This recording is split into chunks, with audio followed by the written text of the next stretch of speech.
Good afternoon, everyone. This is GS Mikey from Santee, coming at you from San Diego, California on the day after Christmas.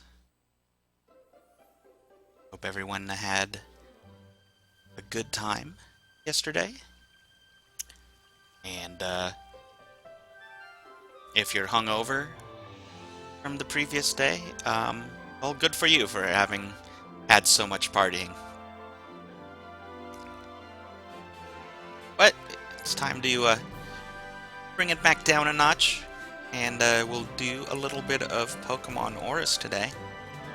Really haven't thought about what I want to do in Pokemon Omega Ruby and Alpha Sapphire today, but I figure whatever it is that I'm going to be doing in-game today, this would be a good time to talk about the upcoming metagame.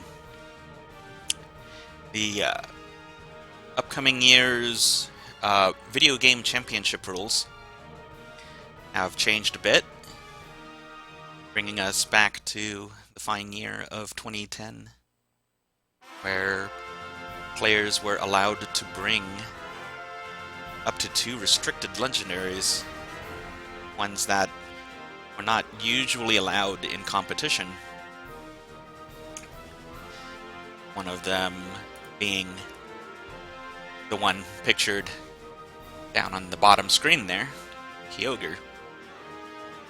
So I have a pretty strong feeling that both Primal Kyogre and Primal Groudon will be ruling the day in this upcoming metagame. So players are going to have to put up with these two and bring their own to counter their weather conditions, or find some sort of ways to withstand their powerful attacks. Let's go ahead and get into the game here. Hello, Chris09723. How are you doing today, man? Thanks for coming by. So, as I was saying, the metagame starting on January 1st for the Video Game Championship Series is going to switch over to rules that will allow you to use up to 2 restricted legendaries. The most powerful of which is going to be, well, not the most powerful, but the game is going to be shifting, the metagame is going to be shifting around Primal Kyogre and Primal Groudon. Their weather conditions and their bulk are both astounding, and they can hit really hard as well. And players are going to have to find a way to get around them.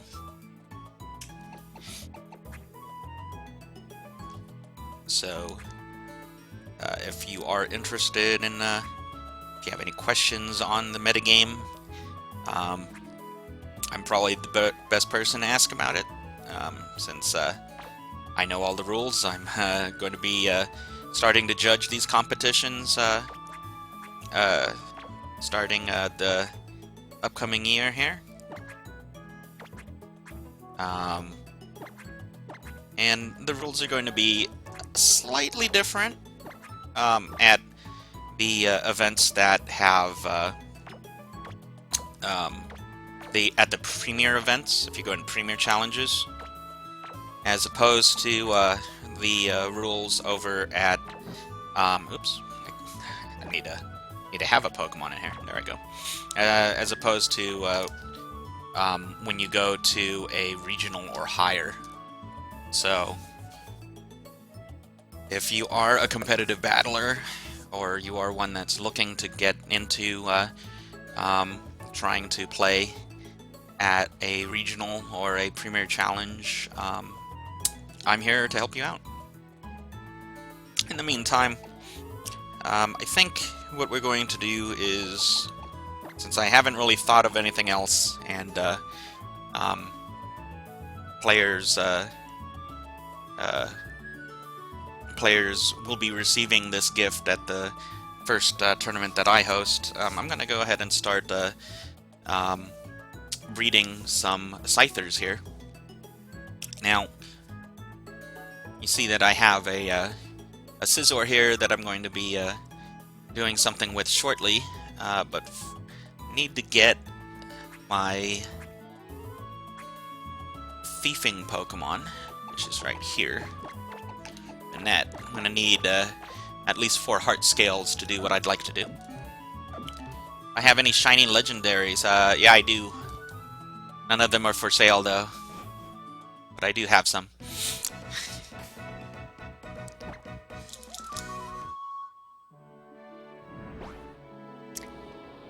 I'm gonna go ahead and head out to Evergrande City here to pick up a supply of heart scales. So back up a little bit. There we go.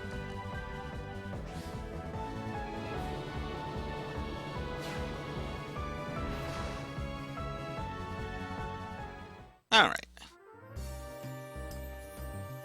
Gonna do a little bit of fishing here.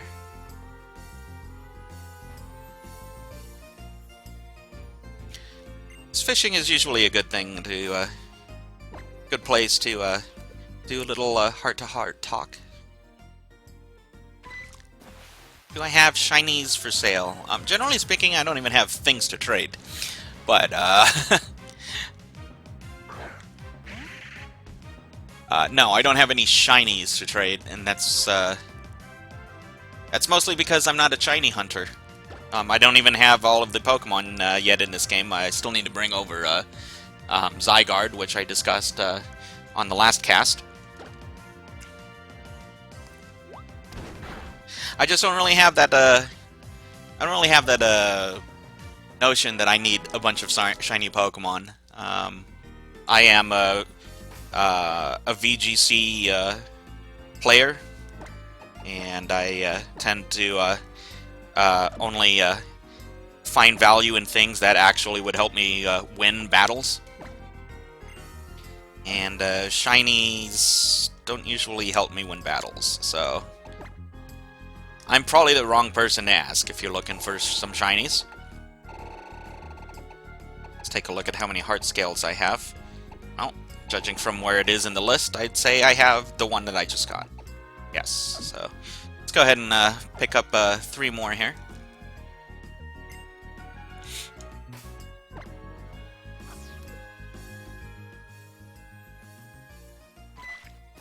Some people would say that having a shiny can help in competitive, just because every time you throw it out, it wastes 3 seconds at the beginning of the battle, and at any time that you use it when you throw it back out into battle. But you can get the same effect just by making a normal Pokemon a contest star.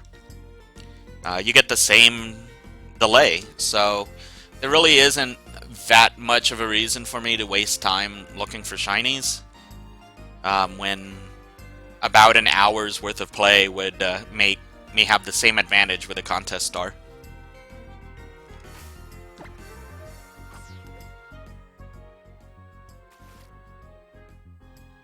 Hey, Enrique Jr. 78. Yeah, certainly. What kind of battle do you want to do? Single, double, triple, rotation? You one of those players that have special rules you want to play by? I'm pretty open as to what you'd like to, as to the kind of battle.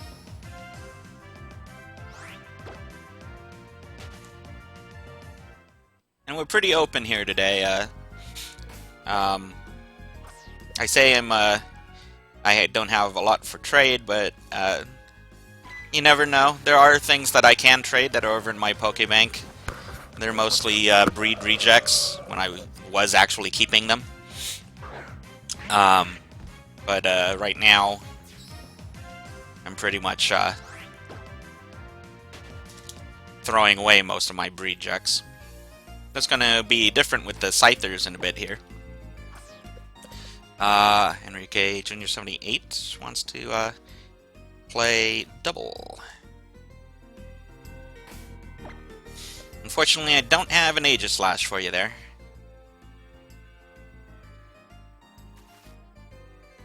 Alright. FC. Pika, can you pull up that FC for me? Using the Mikey 3DS FC command?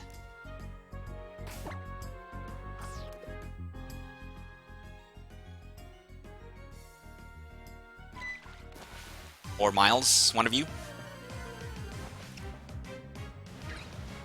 There's a love disc there.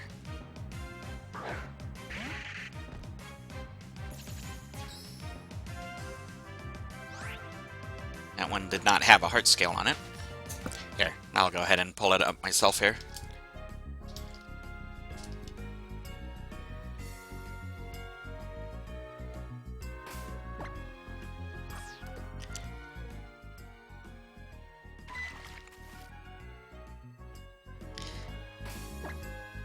Yeah, I generally put in the command that long just because I felt like it. I don't want everyone to be using every command that I have in there. Although, maybe that one I might make it a little easier for people to use. Okay, looks like I'm not really getting any heart scales here. After the first one, that was pretty much it. Alright, let's see if this one has a heart scale.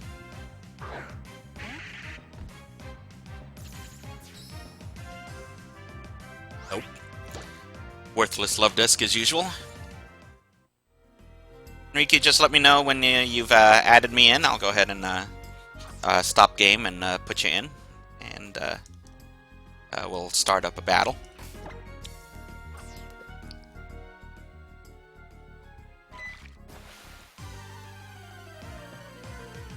Alright. And there's a Whalmer. Well, I guess we'll have to come back to getting those other 3 heart scales later.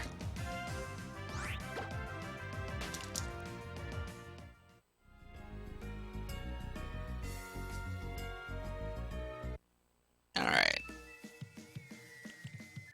Get Enrique in here and we'll go from there. I don't know what I'm doing here. It's settings delete. There we go.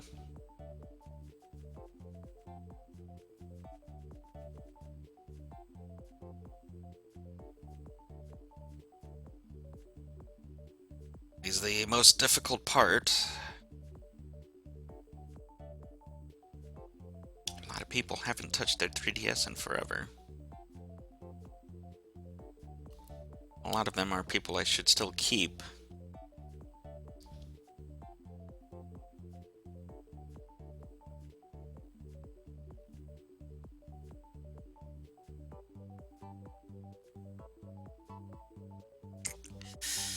Who am I gonna remove? Alright. I'll remove Sabrina here.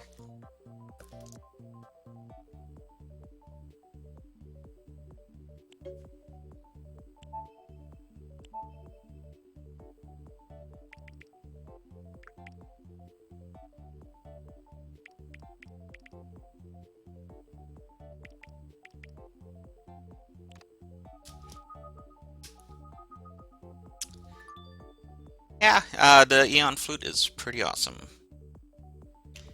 Alright. Let's go ahead and go back in game here and go online.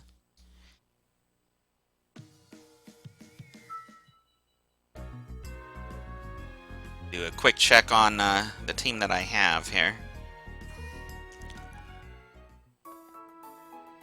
Make sure that I have what I think I have.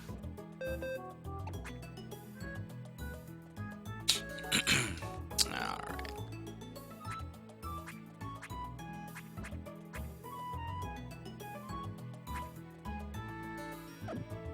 Okay. Alright, Enrique, I'm going to go ahead and go online, and then whenever you are ready, go ahead and send me a double battle challenge.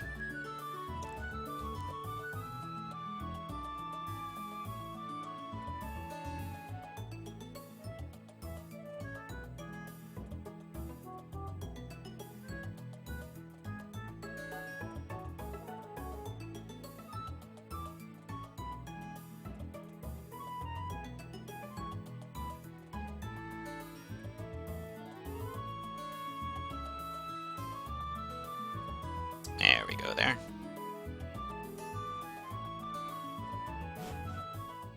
Alright, well, I'll be fishing out here. You just let me know when you're ready by sending me that challenge.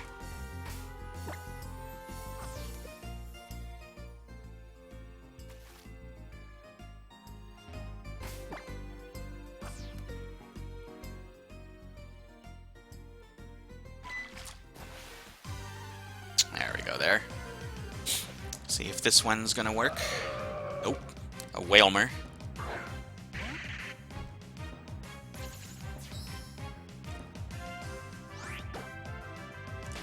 Alrighty.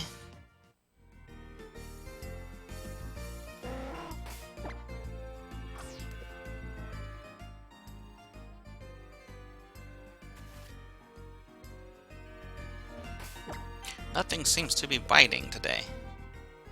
I mean, things are biting, just not the things I want.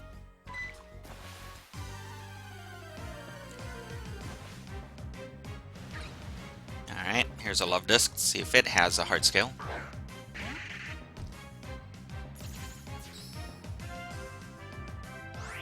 Nope. That's enough of that. Alright, there's the challenge. Oops. Sorry about that, I hit the wrong button there.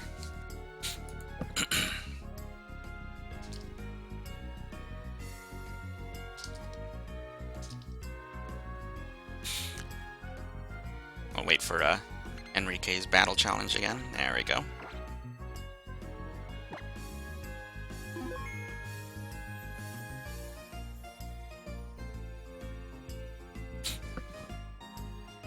Alright, well, let's see what kind of team Enrique is bringing today.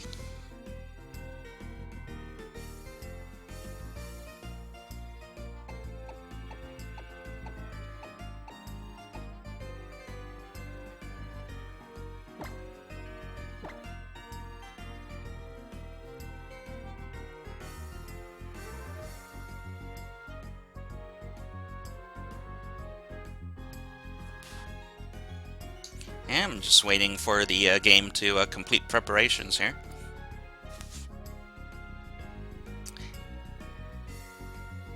How long have you been playing Pokemon, Enrique? Said that you just beat the Omega Ruby or Alpha Sapphire. Is that what I got out of you there?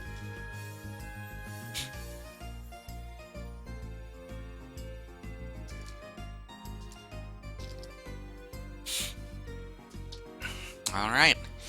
Interesting team here. I don't think you should have gone no restrictions, I'm just saying.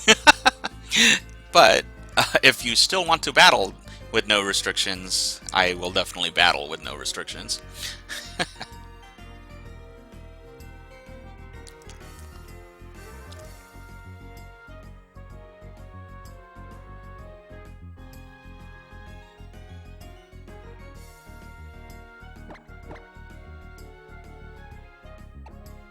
Kebab, yes.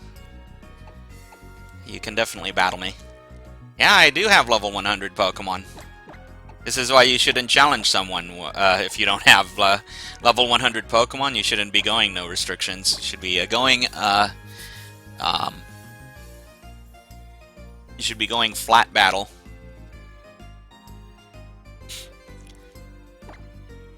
But as I said before, I'm a competitive player, and I don't just compete in VGC. I find joy in playing in all sorts of different battles on the game, so you can bring whatever it is you want to bring, and I'll play the game no matter what. It's like Enrique has brought Latias and Blaziken.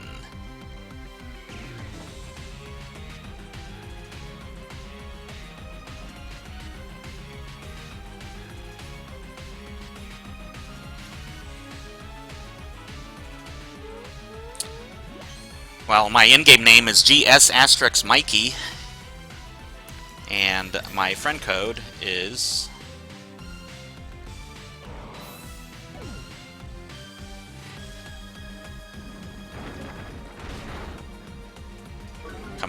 just a moment here.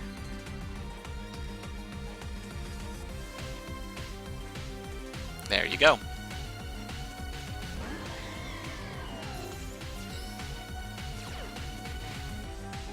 We got a Yveltal coming out.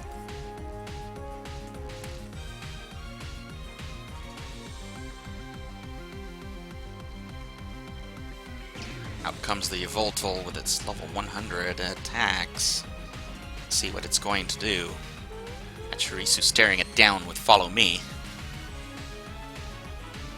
And Gyarados going for the Dragon Dance. Yveltal going to foul play. I don't know if it was trying to hit Pachirisu or if it was going after Gyarados. Pachirisu took it like a champ, though. That double kick's not really doing too much to Pachirisu at all. In-game name is GS Asterix Mikey, as like you see at the bottom left corner of your screen right now.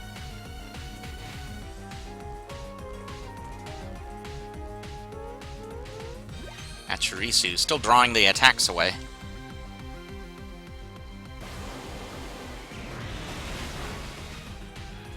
That did over half. Yveltal going for Oblivion Wing, but Pachirisu is resistant to the flying attack.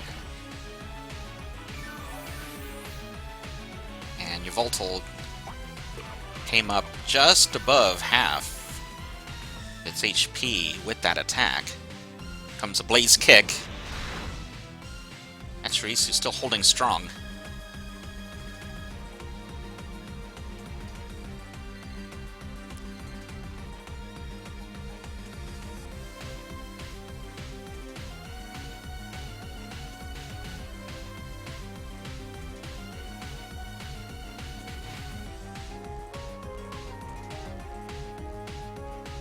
Rike going for the Mega Evolution.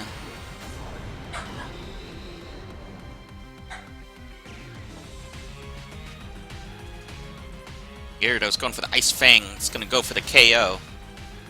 Was able to get it on Yveltal. Pachirisu also going on the offensive with a Nuzzle. Trying to slow Blaziken down so it can't take advantage of its ability. Comes a Brave Bird.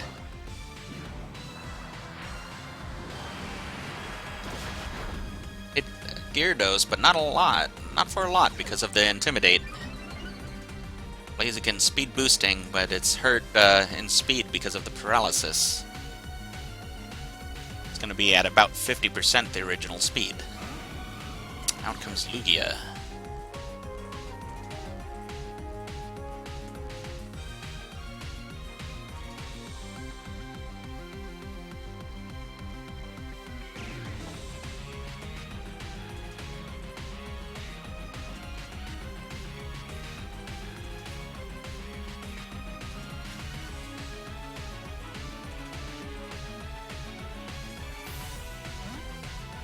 Pachirisu's leaving the battle. Out comes a Rotom.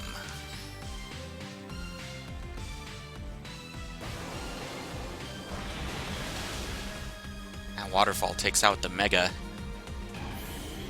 Let's see what this Lugia can do. Aero Blast is the call. Pretty solid damage. At least for a level 55 Lugia. Seems like this one might be built a little more attack-wise. And out comes Linoon.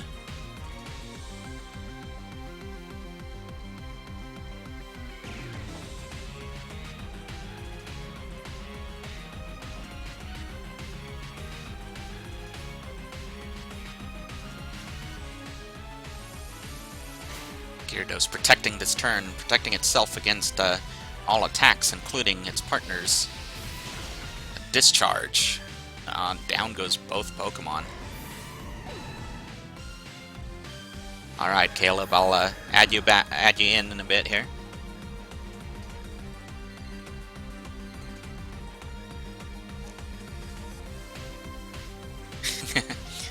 Enrique having a little trouble against my team here. And it's down to one last Pokemon here.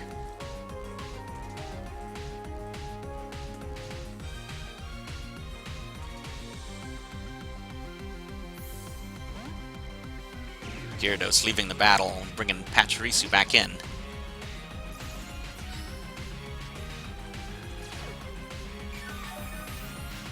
Pachirisu eating up that discharge, healing up. And this should be it right here. Hey, good game, Enrique.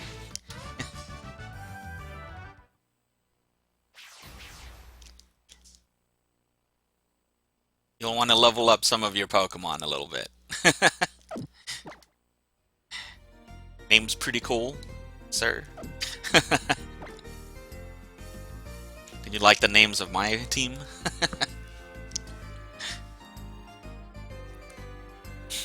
Thanks for playing, Enrique. Let me go ahead and add in Kebab here.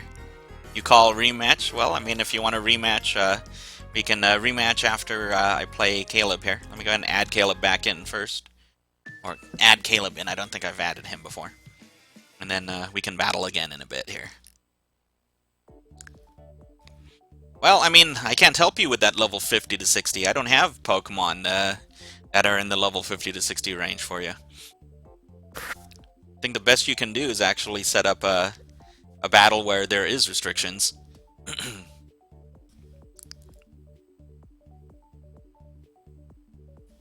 go ahead and find another person to delete off the 3DS here.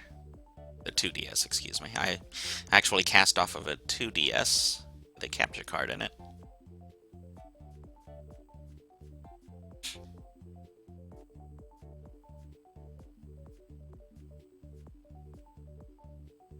Alright, well, I think I'll move Trinity here.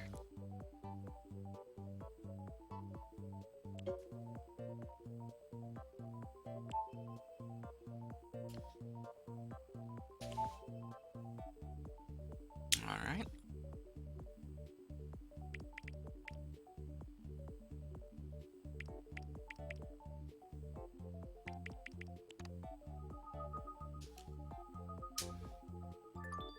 Alright, there we go.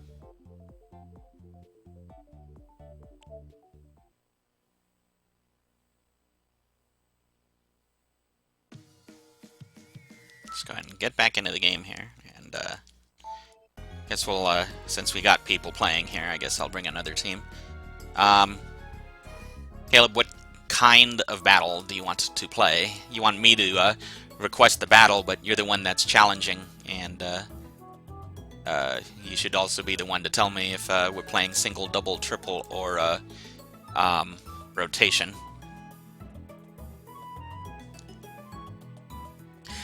Pokemon Bank is an app you can buy in the eShop.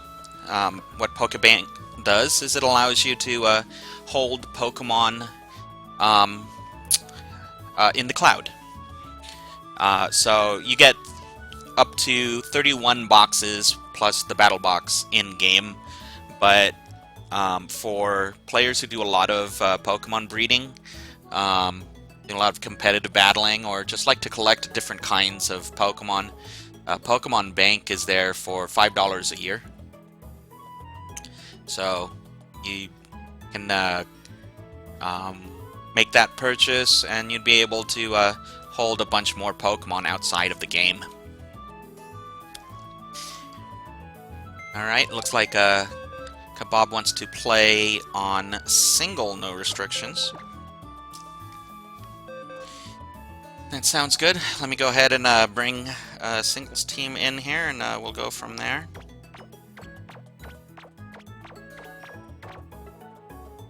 Alright. And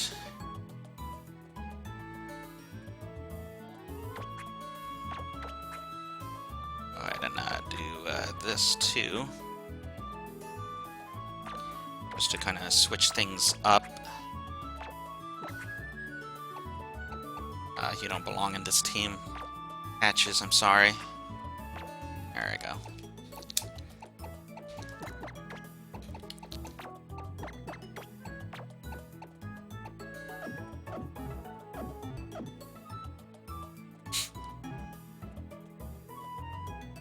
Alright, we'll go ahead and go back online here. When you are ready, Kebab send me a battle challenge using the rules that you would like to play under. Quaaludes? Yes, I do accept VGC battles. I do not have a team ready for 2016 yet, mostly because it's not priority for me. I'm not really concentrating on competing this year. I'm actually concentrating more on judging this year. So, but I am aware of the VGC rules for 2016. Just let me know if you want to play a 2016 or a 2015 battle, or a 2014, and we'll go from there. 2015 rules. Alright, very good then. I'm not interested in any trades for shinies. Thank you, though.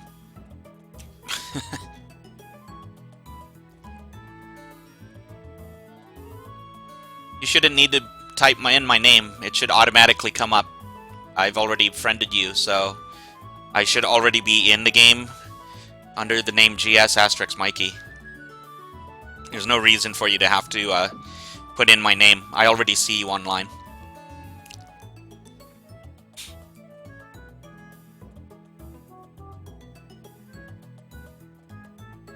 I'm going to be a tournament operator, tournament organizer, excuse me, this upcoming year as well. I won't be running any Premier Challenges unless I get the go-ahead from Pokemon yet, but I've already gotten all the rules and all the information on how we're going to be running them at the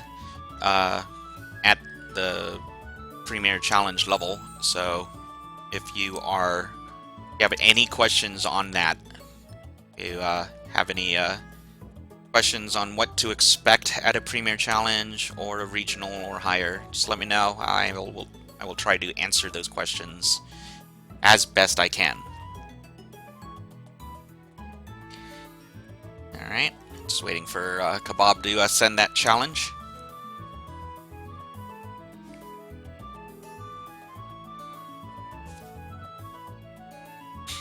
There it is. This is a single battle, no restrictions. So we're going to see what Kebab is going to be bringing here today.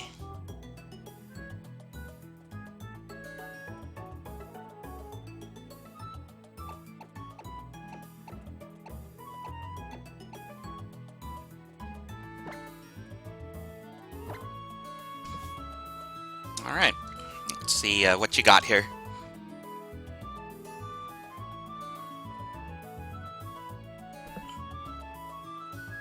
Alright, Kebab's bringing a smorgasbord. I was going to say it was built around something, and then I realized it's not really built around anything. Alright.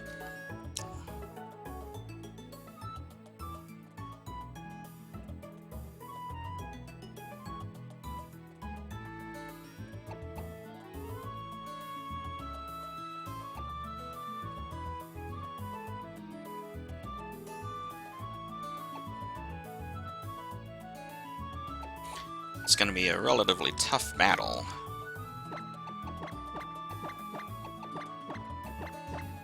Assuming that the opponent knows what they're doing. I am noticing the opponent doesn't have any items on their team, though. Which simplifies things a lot, I'll be honest with you.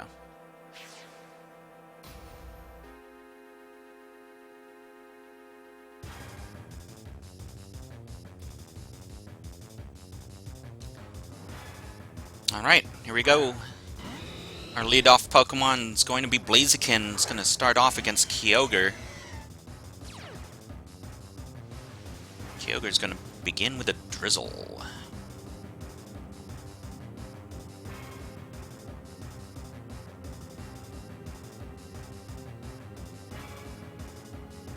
This team is a fire team.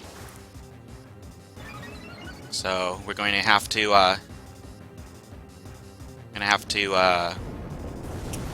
do our best to hang on against the opposing legendaries for the time being. Got that focus sash to activate, and a bulk up. There you go, high jump kick. That one connects. And it gets the one-hit KO on the Kyogre. Down goes one of the, I was gonna say primals, but there's no items, so they can't possibly be primal.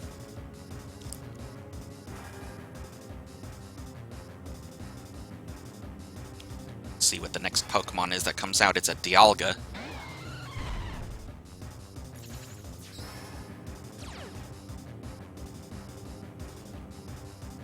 Dialga, its pressure attack, it's a shiny.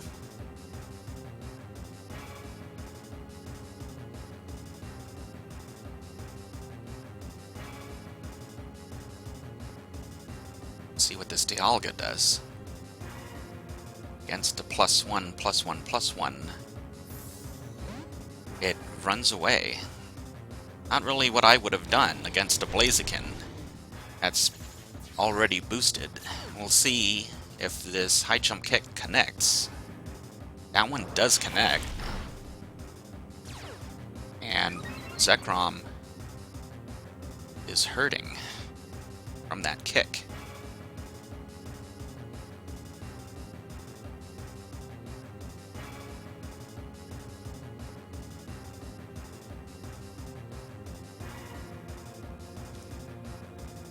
It's very interesting, this strategy that I'm seeing so far. It's not what I would have considered the strategy I was expecting to see.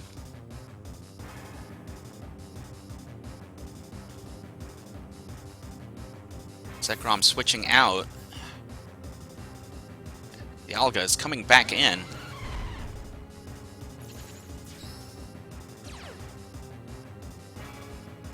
A lot of switches, and finally the high jump kick misses, and Blaziken goes down to a miss. But it really did its job so far. It's done a great job. Let's see what this see what comes up after that. Out comes a Charizard.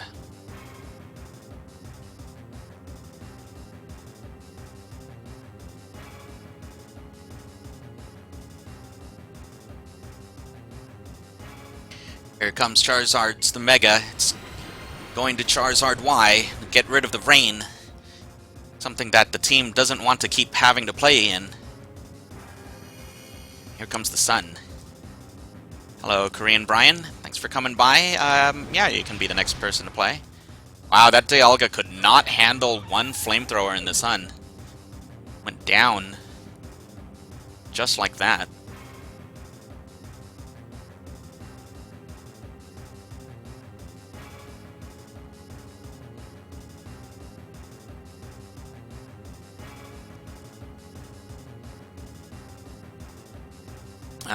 Actually, if I remember correctly, Qualudes wanted to battle, and he should be the next player if he has a team ready.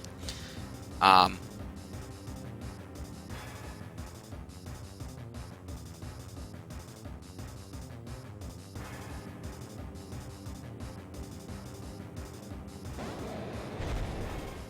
comes a Groudon.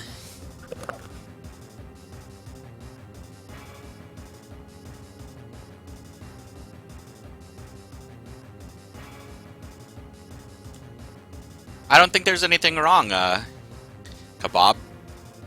I don't see anything wrong. I know that, I know Twitch has a delay, but, I mean, if you're playing off your 3DS, there shouldn't be anything wrong.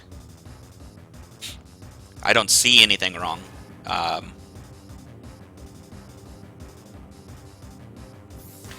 Charizard is, retreating out in favor of, Tank, our Torkoal. And the opponent, I don't know if that was predicted or not, but that was a very effective Precipice Blades there.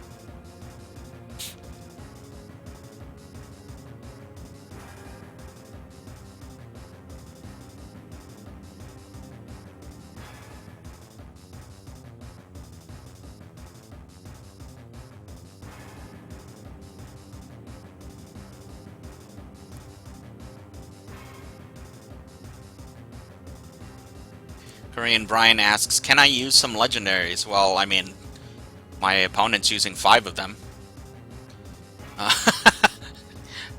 don't have a problem with you guys using legendaries. I'm not that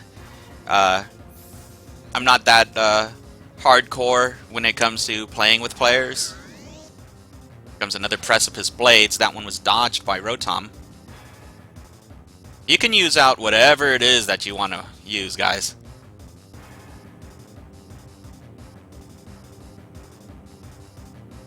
These are just friendly battles. This isn't some sort of huge competition or tournament. You can use whatever it is you guys want to use. You just got to tell me what the rules are prior to the battle. Here comes Groudon's Precipice Blades, and it is going to continue missing.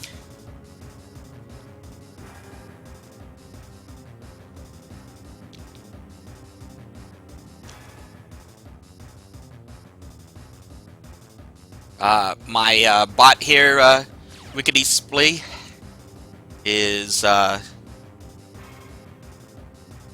Nightbot.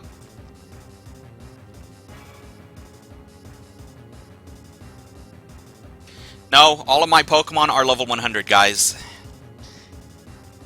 If you guys want to, if you guys think that you're going to get an advantage because you have higher level Pokemon than me, that's not going to work. Alright, well, I see that the opponent has no intention of switching, so we'll see what happens on this one here.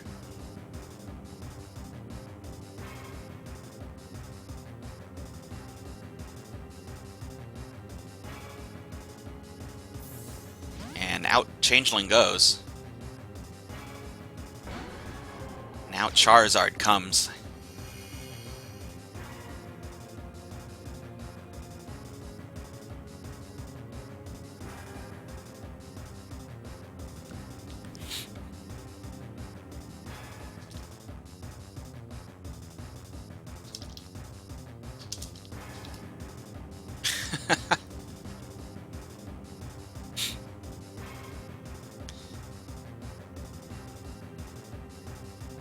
The opponent's just insisting on Precipice Blades. I don't really understand what's going on here.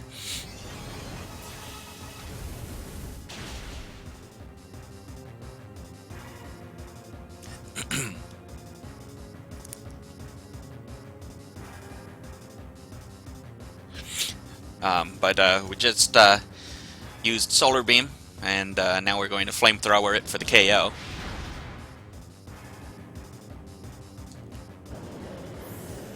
So guys, if you want your Pokemon to be level 100,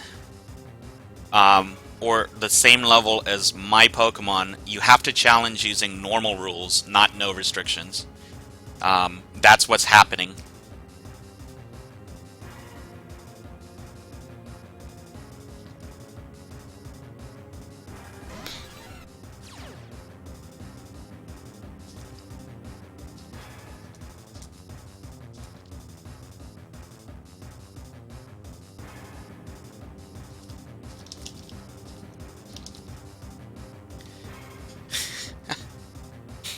Alright, here we go. Out comes a Flamethrower against Zapdos. Did a huge amount of damage. It's discharged back. And Zapdos was able to get the paralysis there.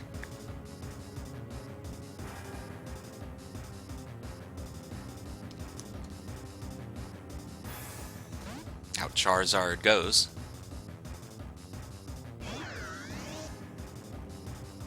To sponge another discharge attack. The sun is down once more.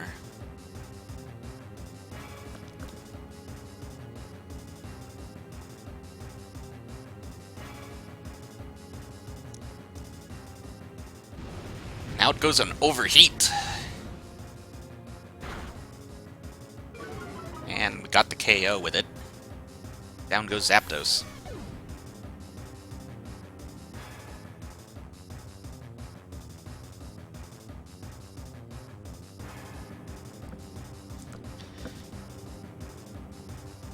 See what that next Pokemon is that they pull out.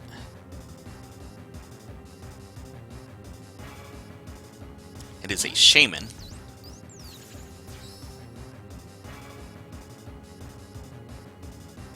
And we're currently ahead 5-2.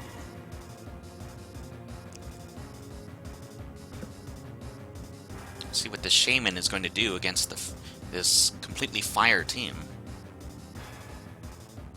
No, Korean Brian, no restrictions means no restrictions. There will be no change in levels with a no restrictions battle.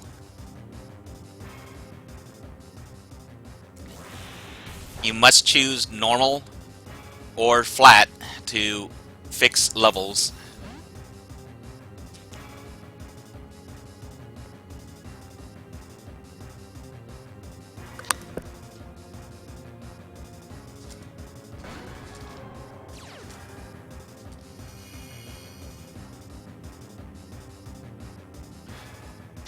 Kebab is consistently worrying about how things happen on stream later than than in the game, but that's how the stream works. That's how Twitch works, guys.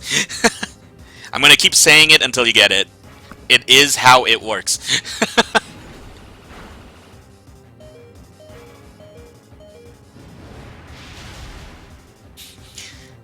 And out goes Shaman there on that fire, on that flamethrower. And Kebab's last Pokemon is coming out shortly here. It is a Zekrom.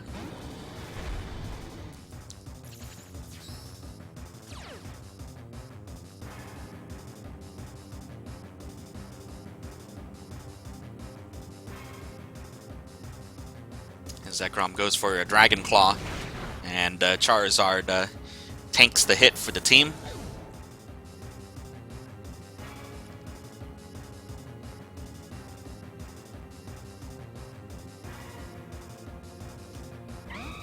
And Talonflame comes out,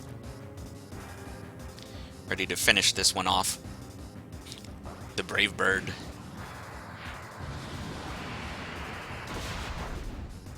And down goes Zekrom. Good game, Kebab.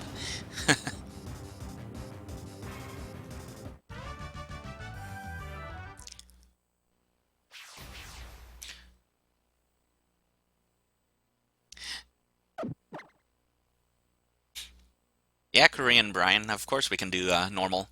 Gotta ask a couple guys here. Alludes.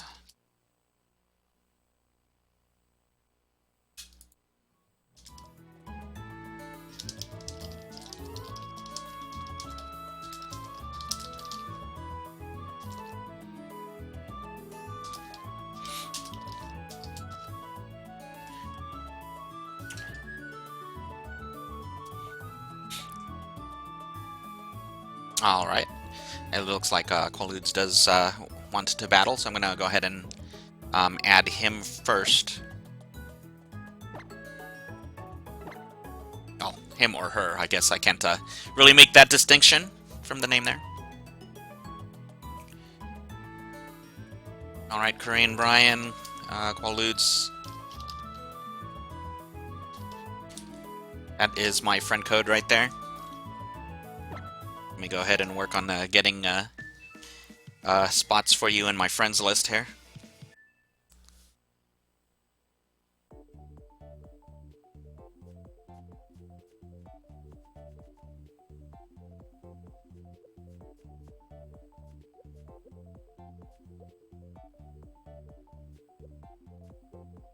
All right.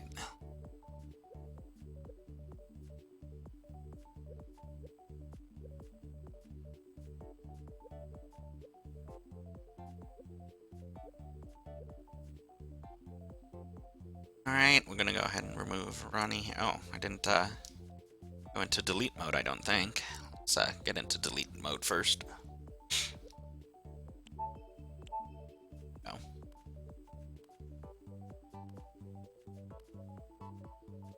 Alright. Oh, no, actually, he's been online, so let's not remove him. you.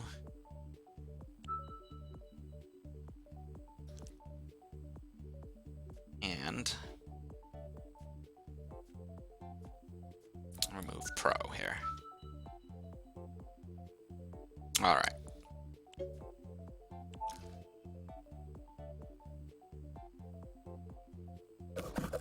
All right, Korean Brian, I'm going to need your friend code in order for me to battle with you. I see Quaaludes there. Let me go ahead and add him in.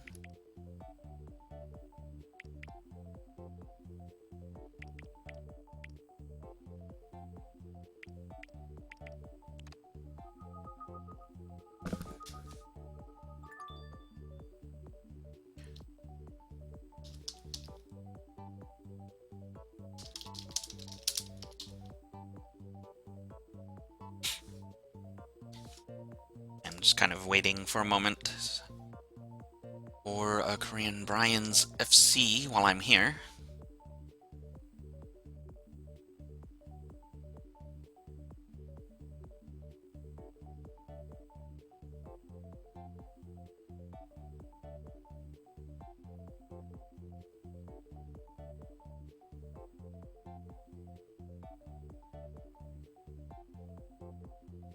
I'll give him about 30 seconds here. And we'll just go ahead and move on, because I don't want to delay the cast or our battle. Quaaludes. Seth, it looks like, is your name in-game.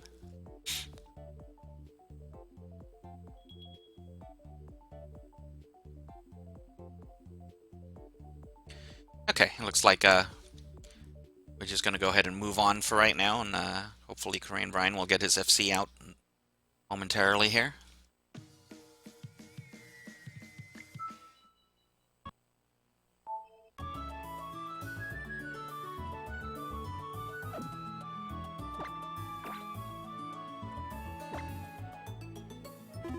So, Quaaludes, do you go to video game championship series Pokemon events? Go to any premier challenges or regionals or anything along that line?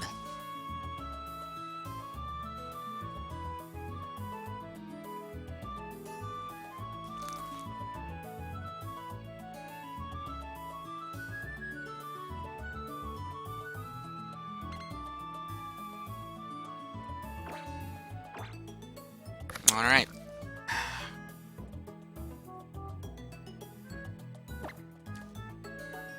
Never been to one yet. Well, they are fun to go to, so I highly recommend going to one. If you haven't, if you don't know if one is in your area, you can check the Pokemon.com website and do an event search on the event locator.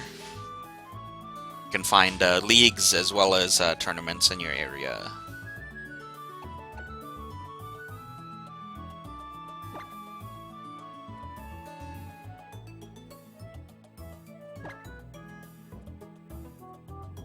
Oops. What would I be not... Oh, I got a same item problem. Okay. Sorry about that. Give me a moment here. Let me change out the team. I think I know what I did.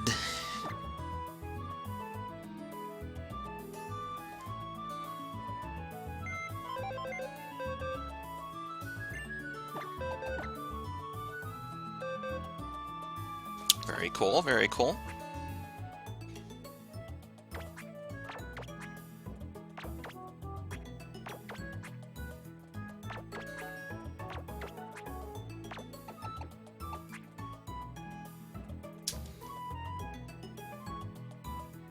I think that team should work better.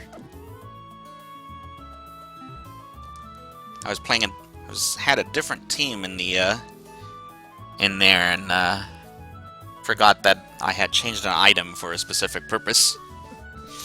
But we'll just go with this team for now. Go ahead and send me another request when ready there.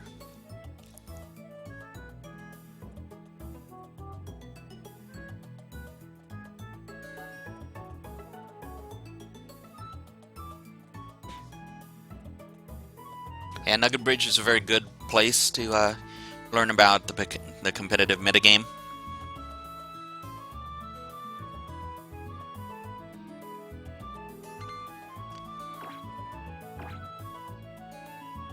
Although they focus on VGC, they do also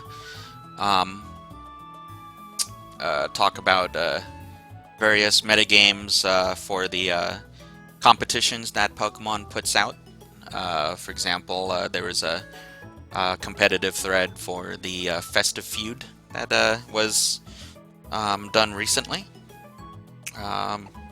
So if you're into the for fun competitions that are online, Nugget Bridge is a good place to look at for some insight on the competitions that are available.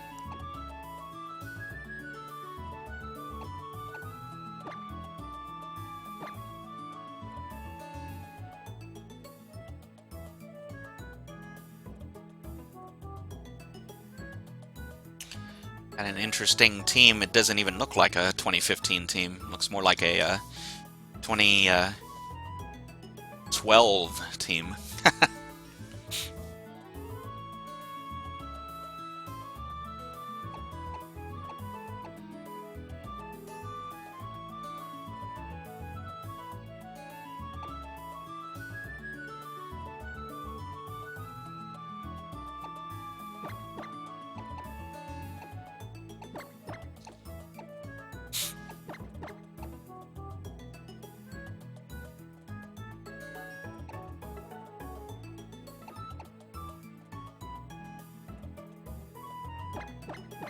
Alright, let's see what you are going to go with here.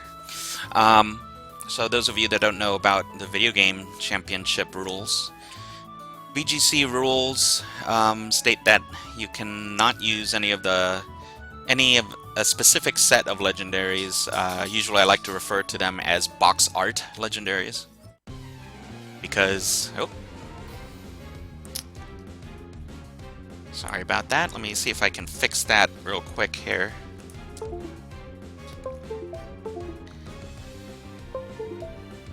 There we go. Cable got loose on my 3DS there, but we're back up there. You can bring 6 Pokemon in a doubles format, but you may actually battle with only 4 after seeing what the opponent's team is. So that is what we are looking at here.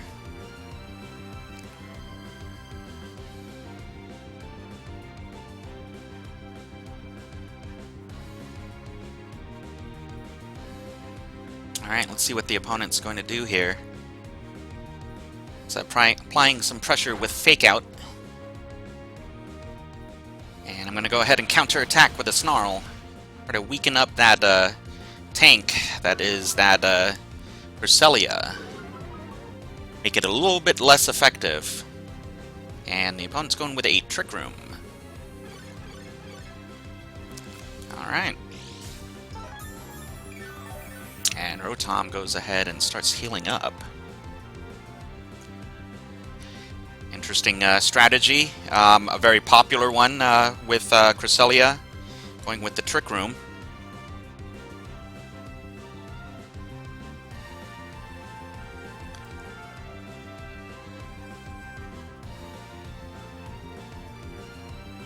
Very popular one, especially back in 2012. People were trying to counter rain teams. Cresselia and Tyranitar were often put together. Hitmontop was often put alongside to help out. But a Helping Hand, going with the Helping Hand on Hitmontop. It's not usually what you see. And he got the KO with a critical hit. Got pretty lucky there. Usually that wouldn't have knocked out that Rotom, because that Rotom was EV trained to take a Helping Hand close combat. But opponent was a little lucky on that critical hit this time around.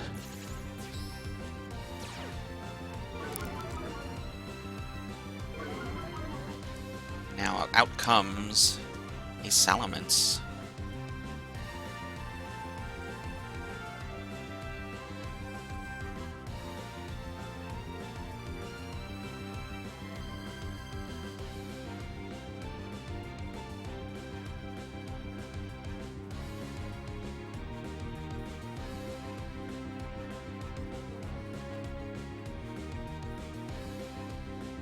There you go, Salamon's Mega Evolving.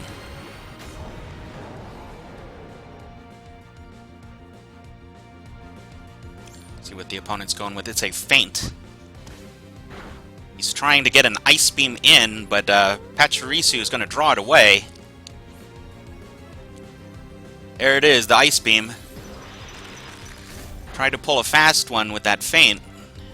See how much damage that's going to do to Hitmontop. Did a lot of damage.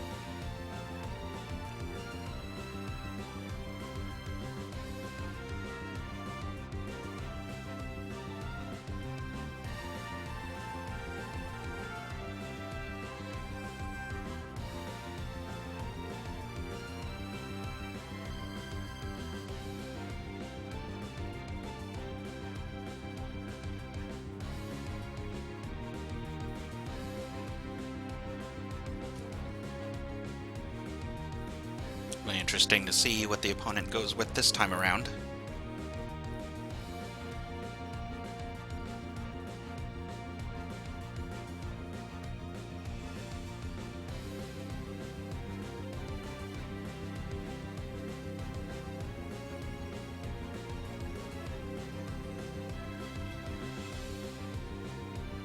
Another follow me. Let's see what this team's going to try to do. It's a Psychic. Going for his stab attack. Did a lot of damage there. Another critical hit. And Pachirisu is going to try to bulk up a little bit, see if it can take on that close combat. It is at -1. And Pachirisu was able to survive the attack. Here comes another Hyper Voice. Down goes the Hitmontop. It's been a big problem. We're able to get it down.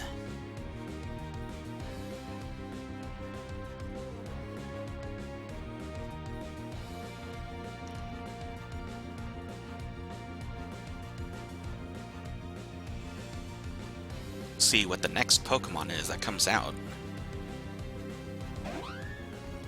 Ends up being a Whimsicott.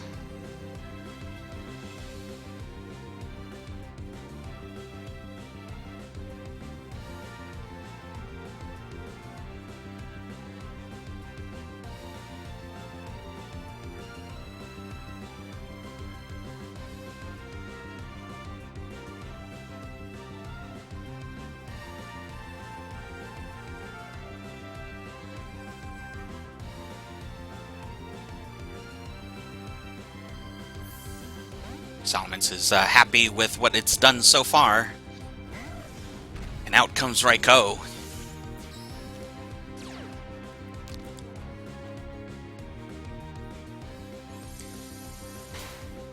Whimsicott protecting.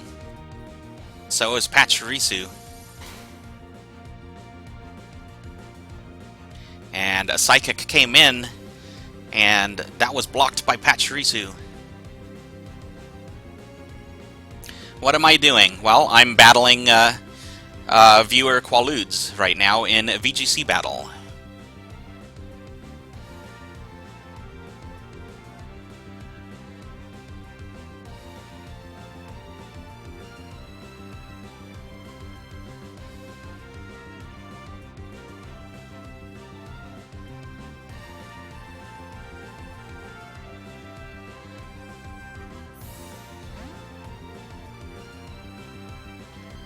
It's no problem, Korean Brian.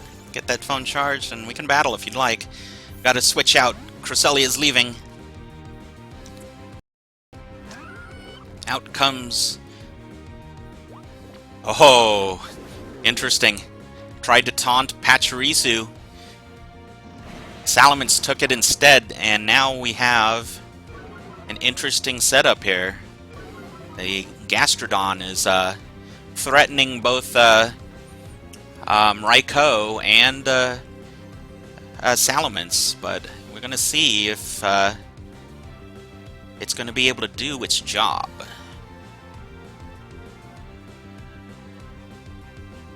Here comes a fake Tears. Very nice. Let's see what happens here. We got a Snarl to counterattack.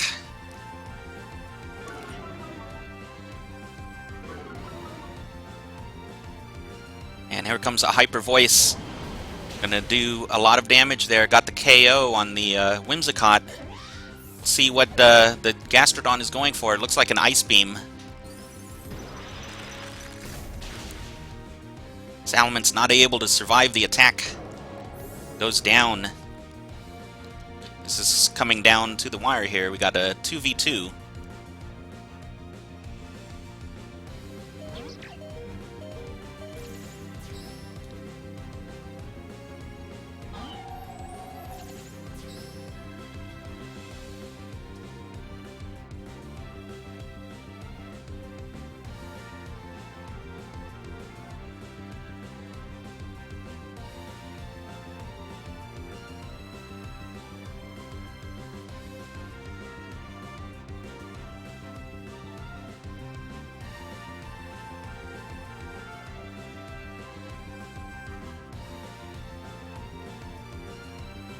Let's see what we got here.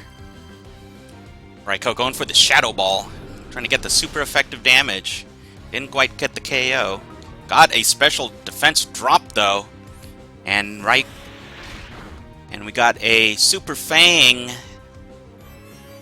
The opposing Gastrodon did not attack. It's recovering instead. And we're going to see how well that's going to work for him.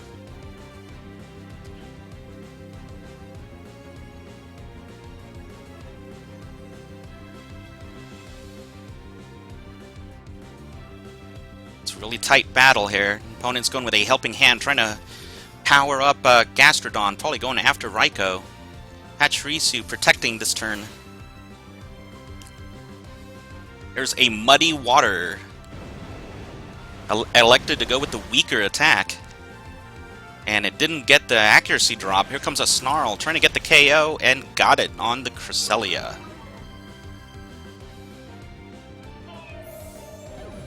Hello, Ashton the Gamer 94.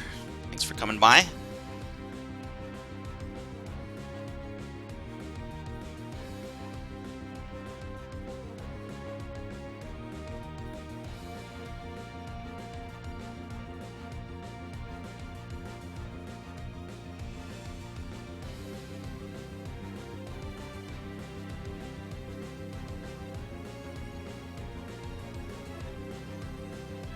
Here comes a Follow Me, trying to drag away an Earth Power. It ended up being Muddy Water, and Raikou dodged the attack. Wow. Didn't even get the KO on Pachirisu. Here comes the Shadow Ball. That was a pretty good hit with the critical there.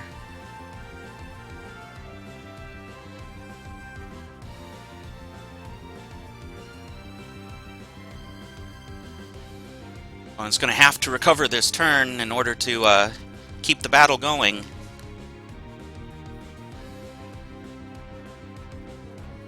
Can try to get a critical hit Earth Power to see if he can get the KO on Raikou. I'm banking on the fact that that's not going to happen, even on a crit. But I have the opponent on the run right now.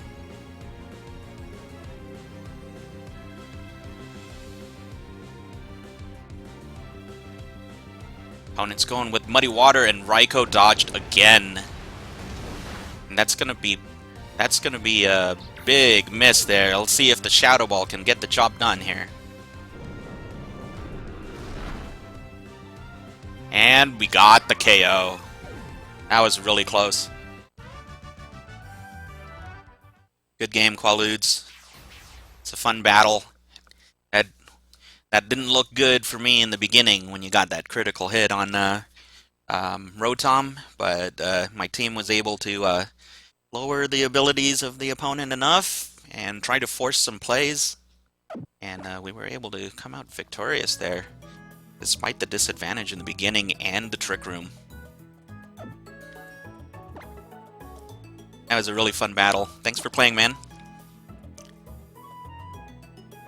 Right, Korean Brian and Ashton the Gamer 94. I'm gonna need your FCs. I see Korean Brian has put his out there. I'll need Ashton the Gamer 94s as well.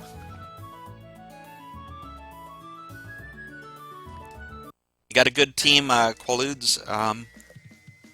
Not sure what else you could have done there to try to defeat my team there. You really had me on the ropes for a long time, but my team is built around disruption, and I was able to get the job done with it. Yellowstone, I can battle you as well. I will need your FC. Right now it looks like the order is Korean Brian, Ashton the Gamer, and then Yellowstone.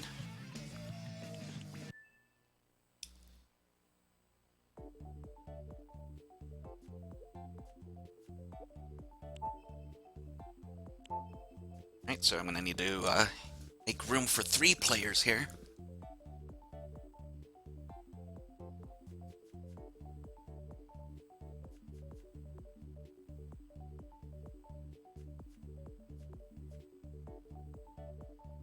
Alright, guys.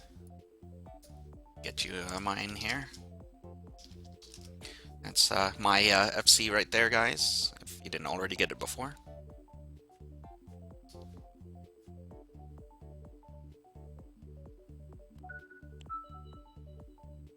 Right, that's one there.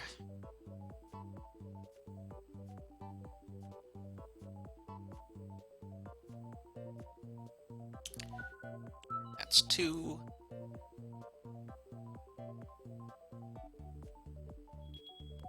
That's 3. Alright, let's go ahead and get you guys in here.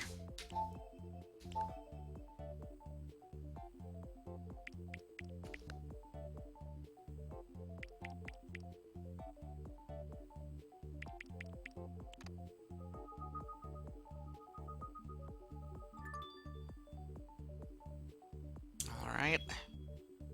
Korean Brian in there. His name is Vincent in game. Ashton.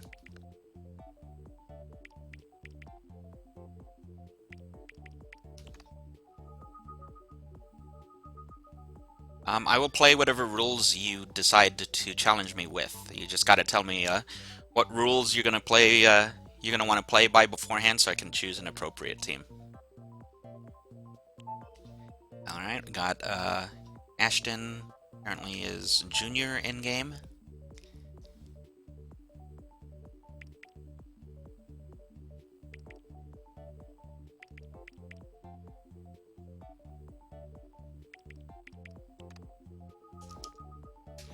Korean Brian, single normal rules, you got it.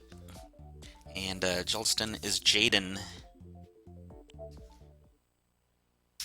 Let me double check my boxes, make sure I have a single battle team to work with, and I'll go from there, okay? We'll go from there, excuse me.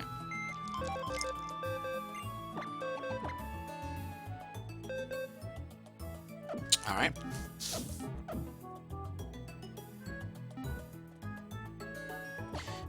Alright, I'm good. I'm going to go ahead and go online, and then when you are ready, Korean Brian, go ahead and send GS Asterix Mikey a single normal rules battle challenge.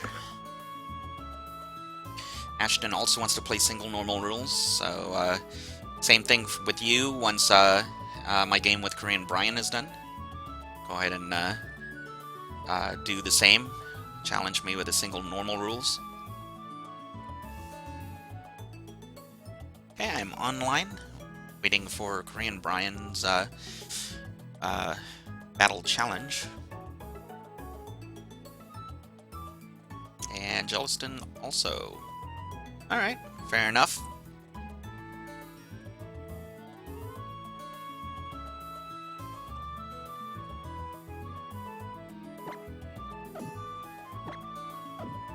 Alright. See, you are online now, Korean Brian. Just go ahead and send me that challenge when you are ready.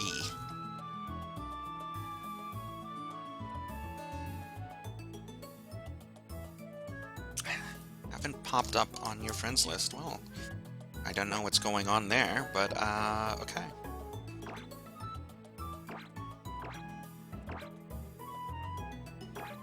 It was single normal he wanted. In single normal, players are allowed to bring up to 6 players. Excuse me, 6, not players, 6 Pokemon.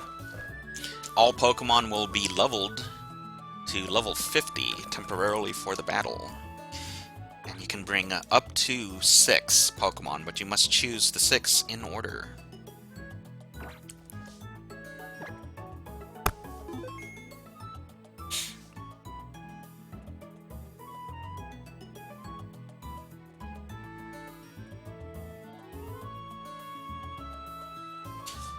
Alright, let's see what kind of team you have here today.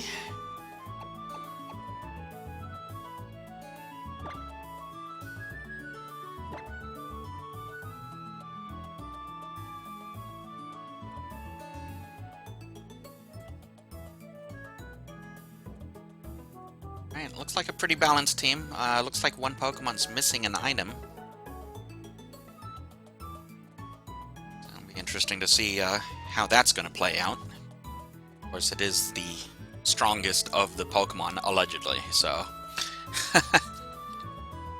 see how that works.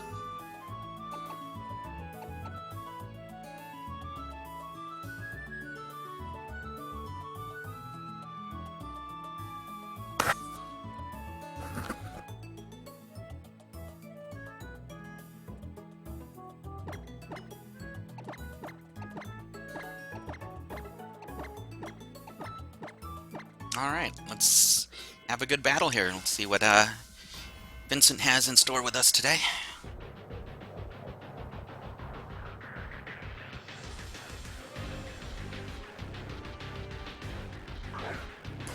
Out comes Arcanine as our lead Pokemon.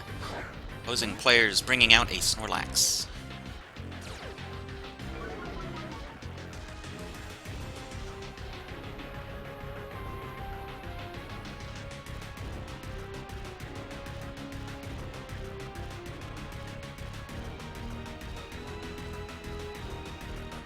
Alright, let's see what this Snorlax is going to do. Took a huge amount of damage from that close combat. Let's see if it's a counter Snorlax. It is an Earthquake. It's weakened a little bit by the Intimidate, and Arcanine was able to hold on for that attack.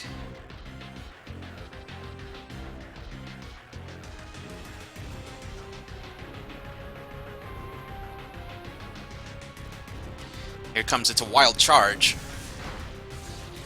And that got the KO on Snorlax. No, Ashton, I do not play by Smogon rules. I do know the Smogon rules.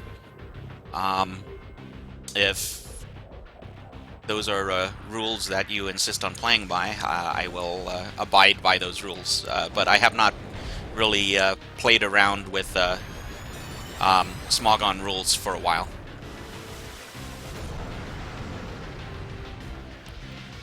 Out comes a Groudon. It's Primal.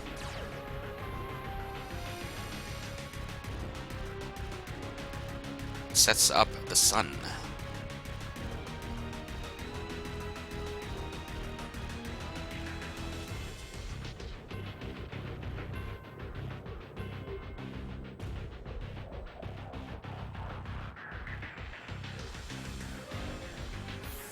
Arcanine, happy with what it's done so far, has retreated from battle, and Groudon's going with an Earthquake. And that one ended up not doing much at all.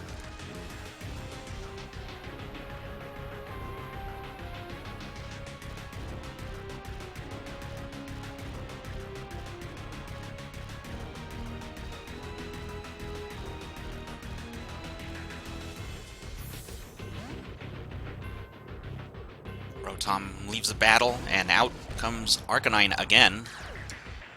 Intimidating Groudon this time. And Groudon goes with a Dragon Claw. Didn't quite get the KO.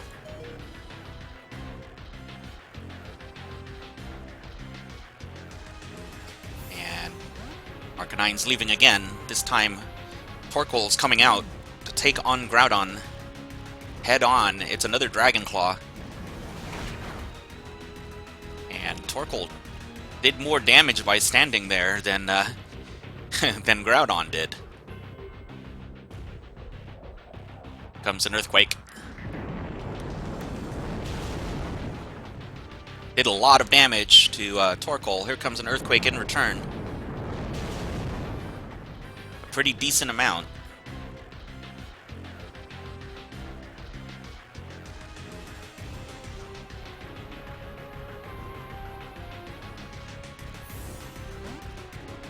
Torkoal is happy with what it did there. Charizard's coming out. Another Earthquake. And Charizard dodges it. Charizard takes a little bit of damage due to solar power.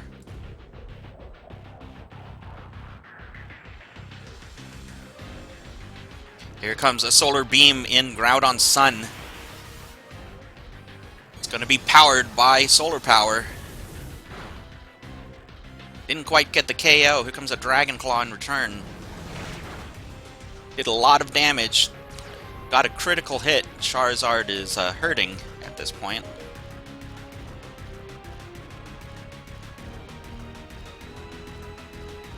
Charizard is heading back out. And Torkoal coming back in one more time. Opponent's going with the Solar Beam this time.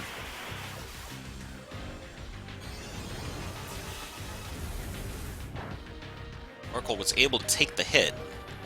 It took a lot of damage from it.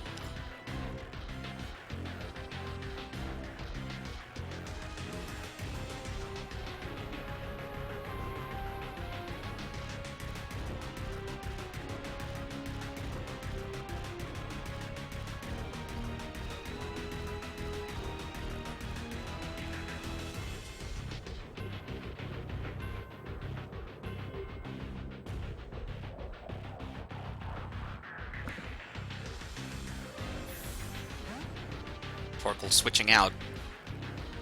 Now Talonflame's coming out. It's a Dragon Claw.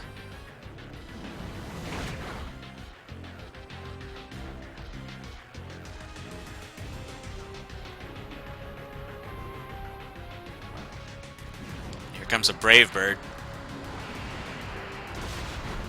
Finally got Groudon out of there, but it took a lot of resources to do it. Sun goes down at this point.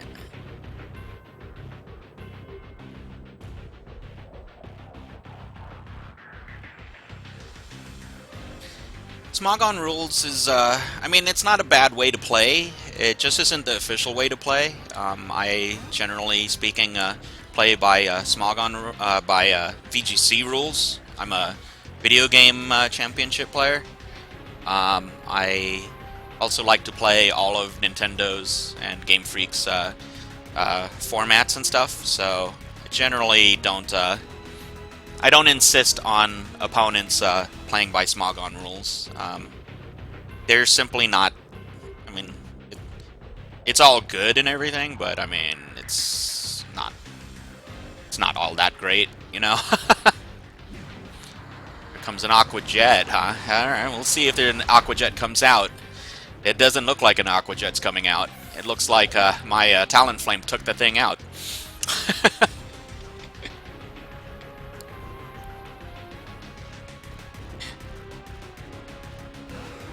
And out comes Rayquaza finally.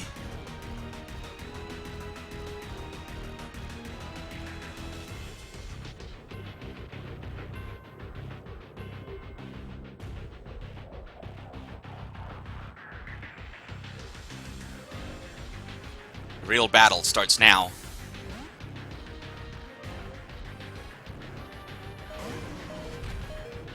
Out comes Arcanine, trying to weaken up the Rayquaza. Opponent Megas, this is the Pokemon that doesn't have an item on it. Which is rather strange. I would expect a Life Orb to be on it at the very least.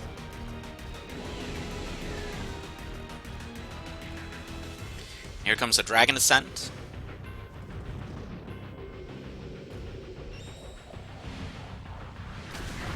That's going to KO our Arcanine.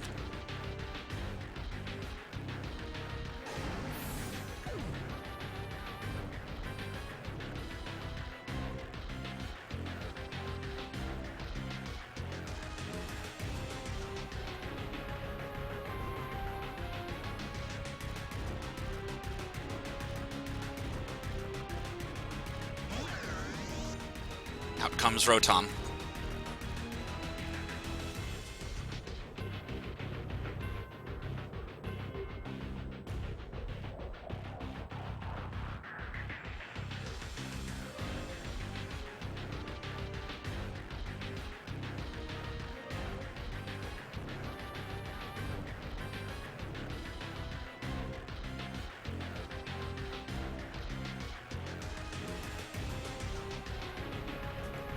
There goes a retreat from Rayquaza. Out comes Charizard. Interesting play.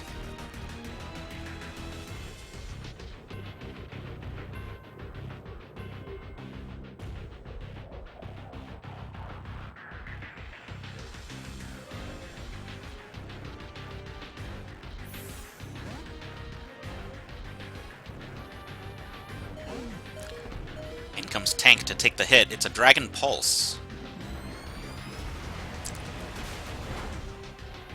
Very interesting. Very interesting indeed. Alright.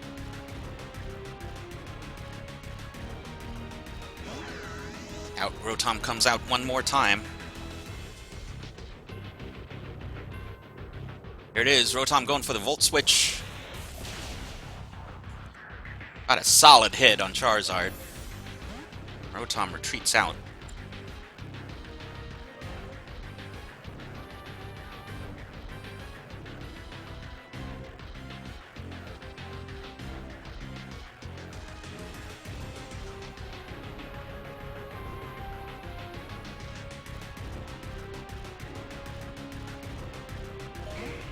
Charizard coming out to take the Dragon Pulse.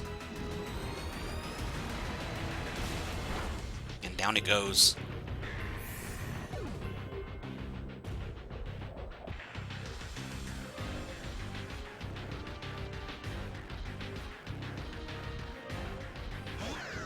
Rotom coming out again. It's 3 versus 3 right now.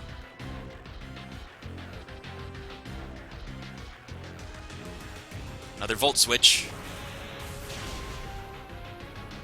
Out goes Charizard. Taking the lead, but we're still going up against the big leagues here.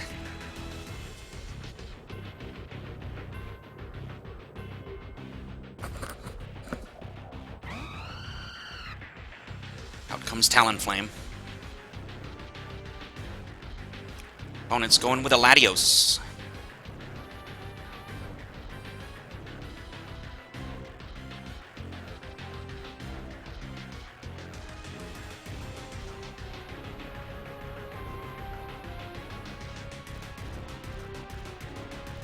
Here we go, it's a U-turn. A really solid hit.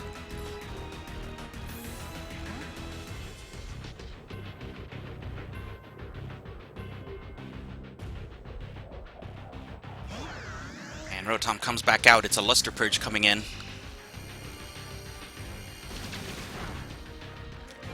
Did about half damage on that one.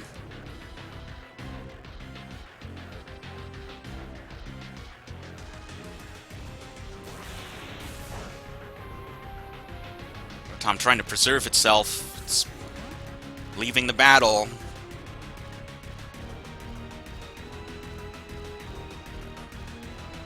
Going with the revolving door here.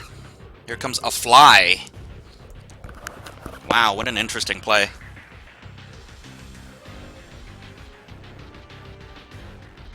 Not sure that I would have recommended the fly there. We got to switch back to Rotom. It's going to tank the fly hit. Rotom was able to take it.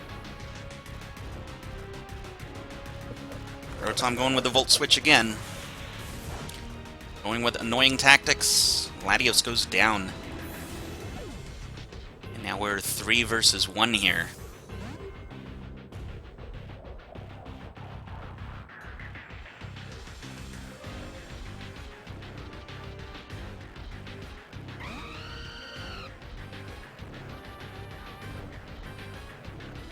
And the opponent has just Rayquaza remaining. it is at full health, and it is the Mega.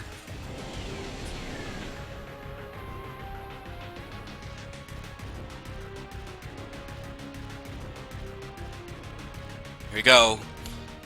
Priority Brave Bird goes into effect. A strong hit. And Talonflame sacrifices itself. We'll see what Rayquaza goes with. It's a Dragon Pulse.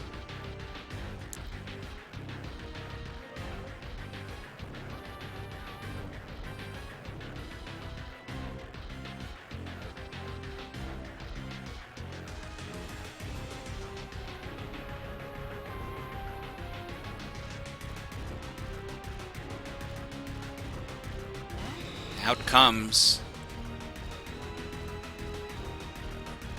Blaziken. Here is a Dragon Ascent.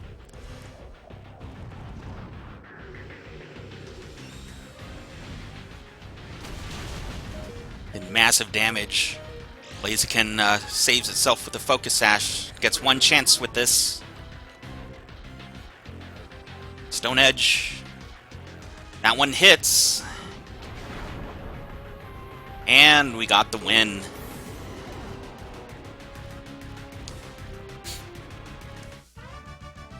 Good game, Korean Brian.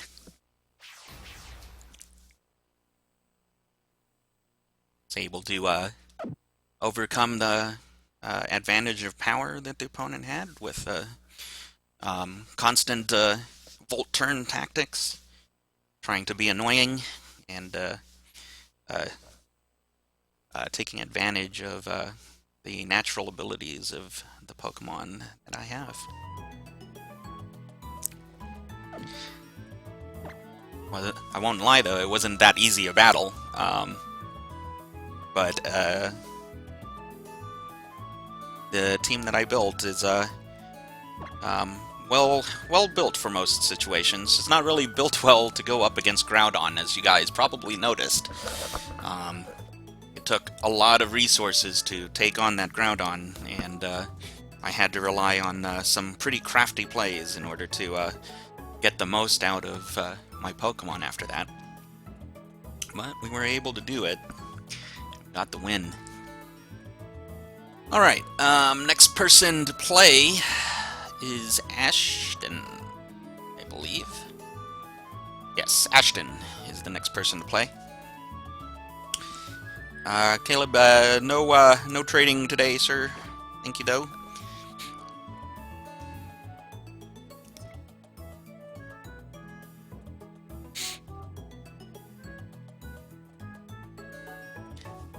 Yeah, I kind of figured some of the Pokemon seemed to be a little weaker than a tournament team's Pokemon would be. And I did kind of bank on some of those things. But I did play pretty solid here. Alright, Ashton, let's go ahead and do your singles battle here.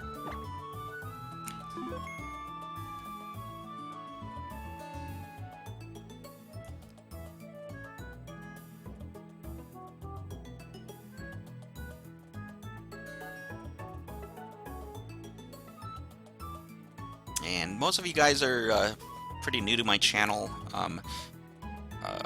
The team that I've been using on singles is a team that I've been building, I've been using for a while now. I built it for the Street Pass San Diego Pokemon League for 2014, and this team was the final gym for that Pokemon League. The players had to try to earn all of the gym leaders' badges by defeating all of us. And this being the final gym, it was also the toughest one to beat. So it shouldn't be surprising to anyone that this team is built to take on as much as possible. Alright, Ash, interesting. Got a pretty standard team here. Looks like a team that's possibly built specifically for single, which is cool. We'll see how this one goes here.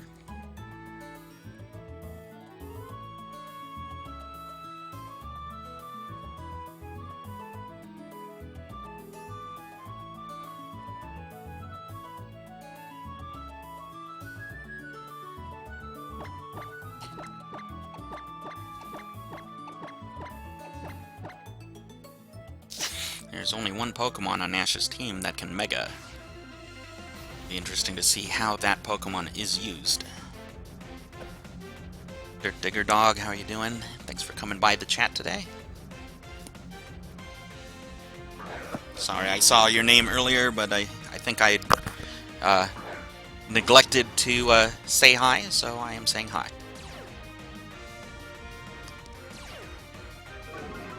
Alright, we've got a Haxorus lead. Let's see what this Haxorus does.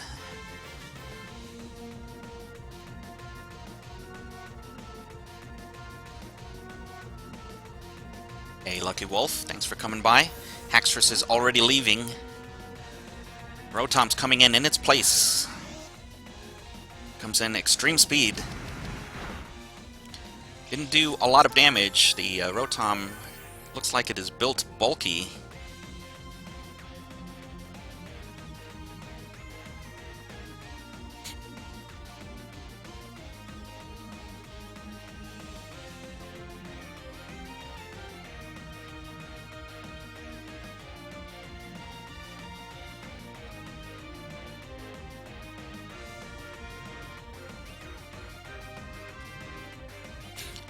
See what this Rotom does. Doing pretty good, Lucky Wolf. Rotom going straight for the Hydro Pump, and it missed.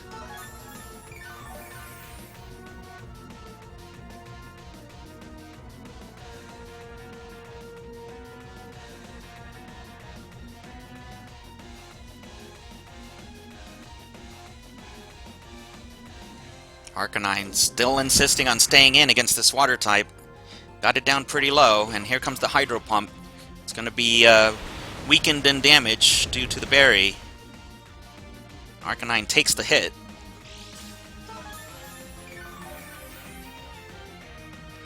Arcanine's continuing the attack.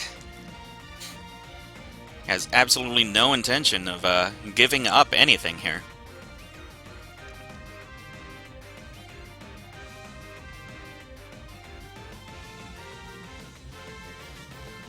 Rotom's leaving. And out comes a Flygon.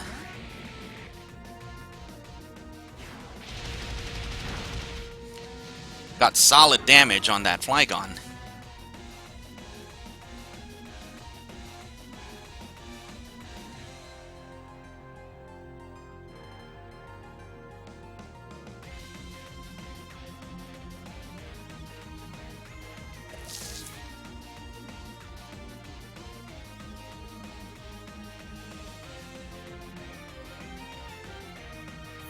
And Arcanine really happy with what it's been doing against the team so far, finally leaving. Here comes an Outrage from Flygon.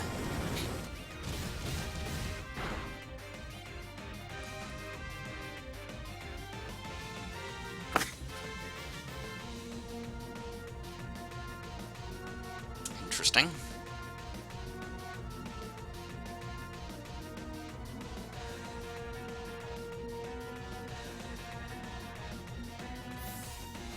Yes, Lucky Wolf, I am playing against viewers right now. I'm playing against Ashton, the Gamer94 right now. And it intimidates for that Outrage. We'll see if Arcanine can survive the hit. It does.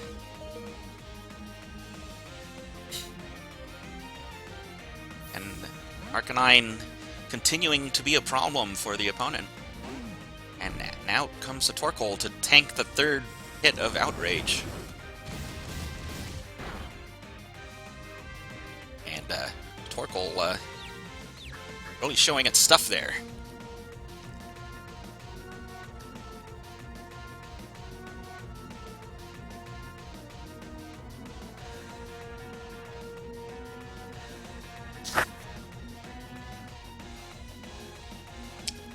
See what this Flygon does.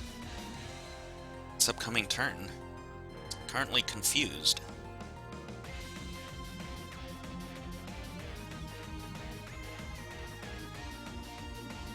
Flygon is leaving the battle. Out Rotom comes once more. Here comes Tank going for the Lava Plume, trying to get some burns, fishing for it. They got it.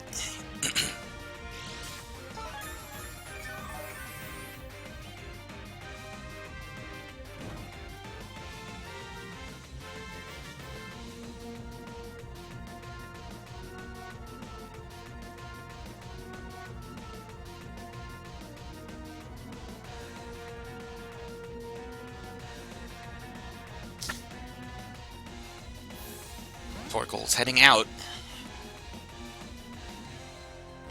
Out comes Blaziken to take a Hydro Pump. Took the hit. And the Focus Sash activates.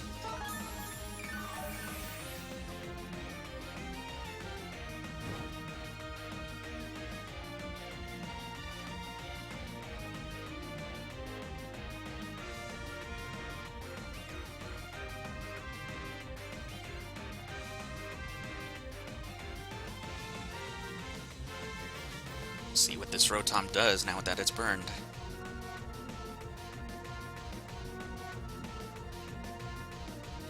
Go for the high jump kick, it's going to connect. And we got the hit. Down goes the Rotom.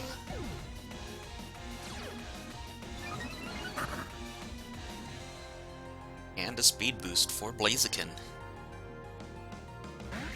Flygon coming out once again.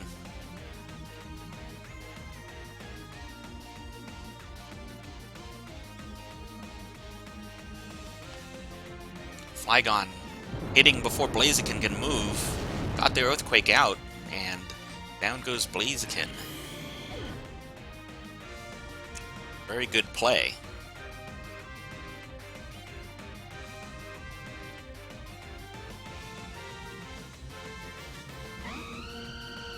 And out comes our own flying Pokemon.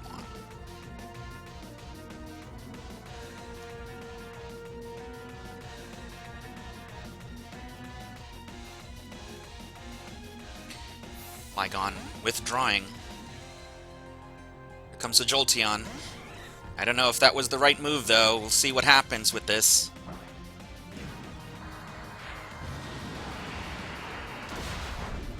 Jolteon took a huge amount of damage. And Talonflame didn't take a lot in return. Typing-wise, that was the right move, but I think the opponent is completely underestimated the power of this Talonflame. Down goes Flygon. The Choice Scarfer is able to outrun the Blaziken, but out it goes, and here comes the Lopunny.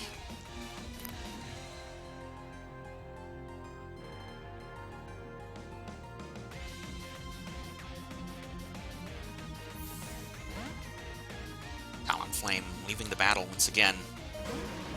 Out comes Arcanine, trying to force problems on the opponent. Opponent's Mega Evolving the Lopunny, but it's going to be at -1. Let's see what kind of strategy this Lopunny is going to go with. It's a Fake Out. That should KO there. And down goes Arcanine.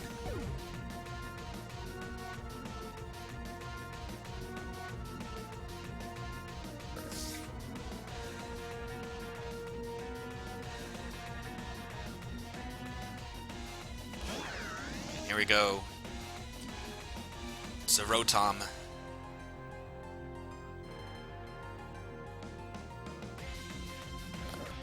The ground type is gone. And out comes a Florges. Flygon being gone makes it a little safer to do Volt Switch, and here it goes.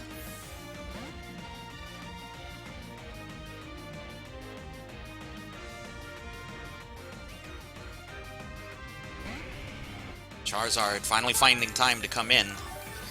Opponent's running a second leftovers, it looks like.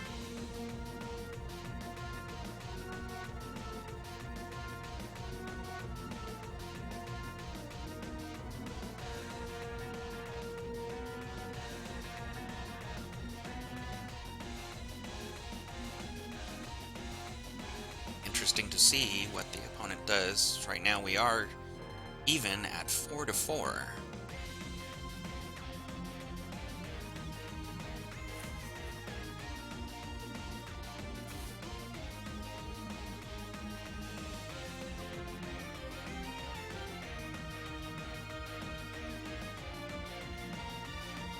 Ashton, you're doing just fine. You're making the plays that you can, you know. I can't fault you on the moves that you're doing right now. Here goes Charizard Y, going for it with the Drought. Just going straight for a Flamethrower. And a Florges able to take the hit. It looks like this Florges might be Calm Nature. So able to get the special attack drop on Charizard there.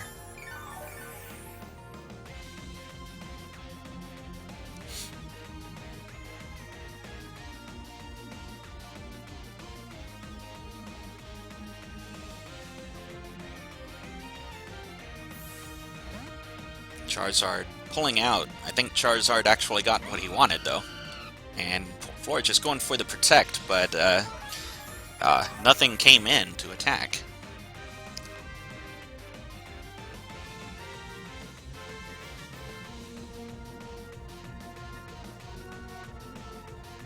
Or just going for the Protect again.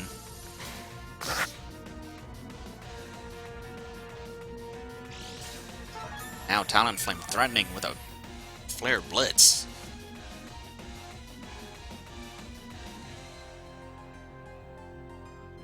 Here it comes, in the sun. We'll see if it's bulky both ways. It's not bulky enough on the defensive side. Went down. Hey, King Homar H, thanks for coming by today. Lucky Wolf. I believe one other person is in line before you. That is Jelliston. So it's going to be Jelliston and then you, Lucky Wolf. Lopunny coming back out.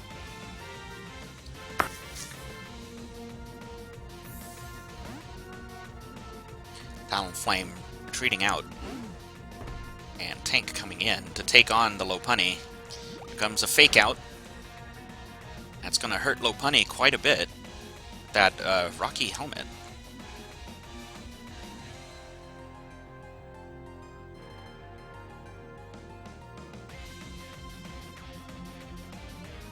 Here comes a high jump kick. And Tank takes the hit. Lopunny takes more damage from the Rocky Helmet, and now comes a Lava Plume. And it has a lot of damage there done.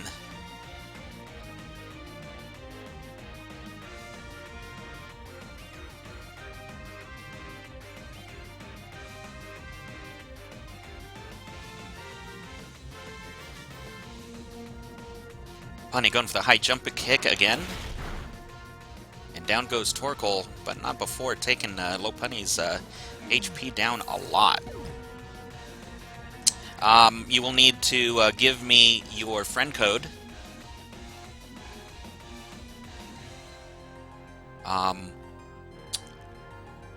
King Homer H. Jelliston, I believe I already got in. Same with you, Lucky Wolf. I will need your friend codes. I will add you after this battle.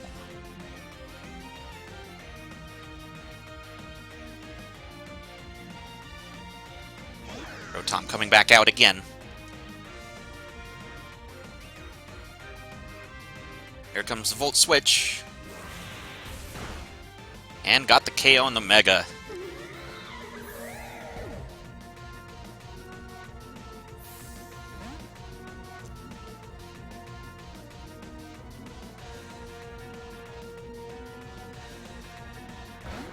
Charizard coming back out to set up the sun once more.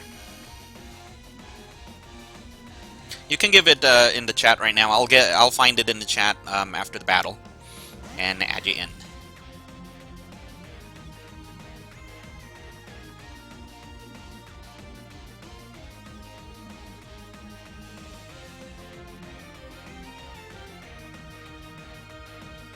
Charizard is simply happy with setting the sun up, and now Rotom is coming out. Here comes the Thunderbolt. Let's see if Rotom can sponge the hit. Didn't quite get it because of a critical hit. Rotom goes down. Spin to the Great, you can battle as well. There is currently 3 people in line right now. Out comes Talonflame.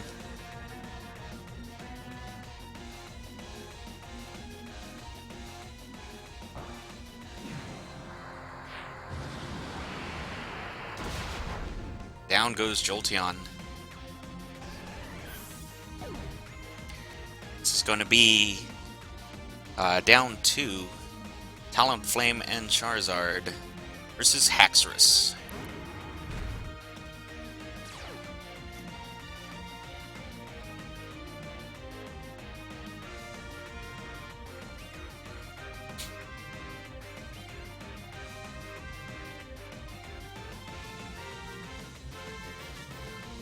Alright, here we go.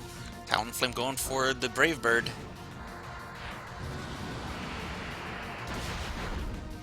Didn't quite get the KO. Opponent goes with a Dragon Claw. And down goes Talonflame.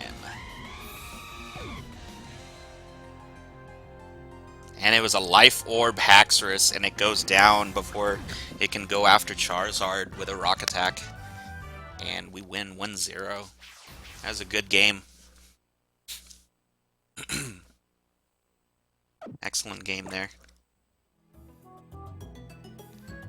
It can be tough to go up against teams that are really well built, that are single-typed, because single-typed Pokemon teams are usually a little more creative in their defenses. And I think you saw a lot of the defenses of my team there. Didn't see all of them, but a lot of them were used up in that battle there. Alright, let's go ahead and get some players in here. The next player is Jelliston. Give me a moment to add in King Homer Age. Lucky Wolf, I still need your friend code.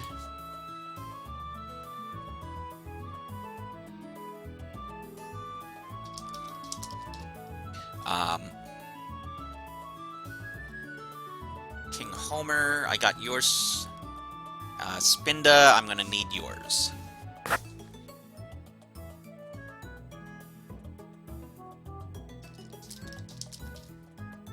Alright, let's go ahead and add you guys in here. I will take battles up to Spinda the Great, and then that will end my cast for the day, guys. Thank you guys for hanging out with me today.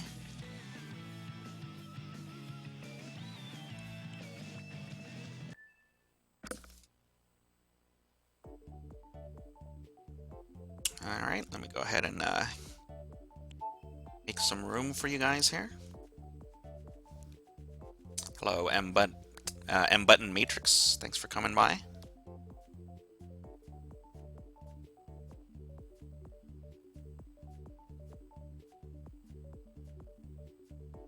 It's always difficult to find room for people here. Looks like I just need to do one more.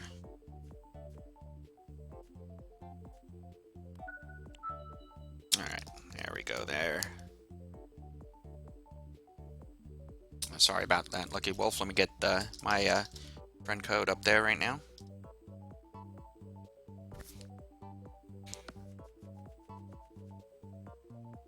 I see a lot of people try to use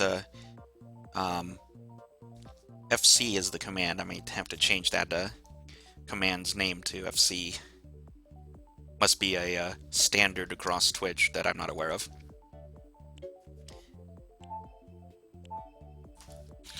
Alright, so let's get these in order here. I believe I already have Jelliston. Yeah, I should already have Jelliston. Let's go ahead and get Lucky Wolf in next.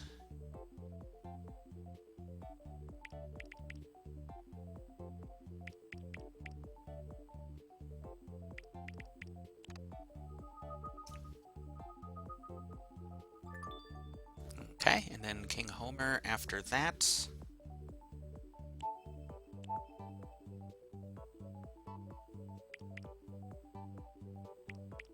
Oops. Try that again. There we go.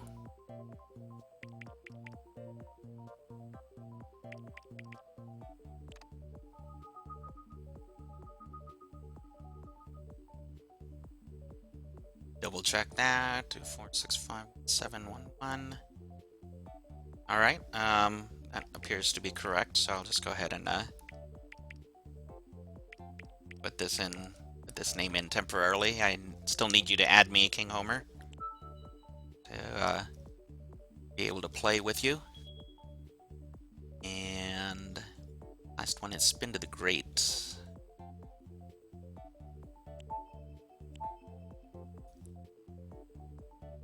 I am doing pretty good, M Button Matrix. Thanks for asking. I am just taking these last 3 people for battles today, and then that'll be it for today. Excuse me, I think it's 4, right? It's Jelliston, Lucky, King, and Spinda, so it's 4 people. Go there.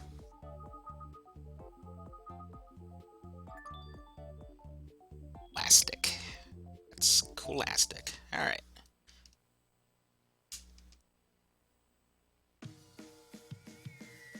Alright, let's go ahead and get back into the game here.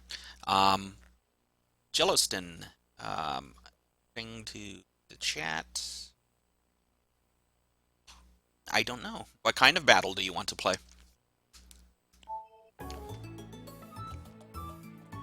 It sounded like you wanted to play some sort of doubles or doubles format. I'm not sure.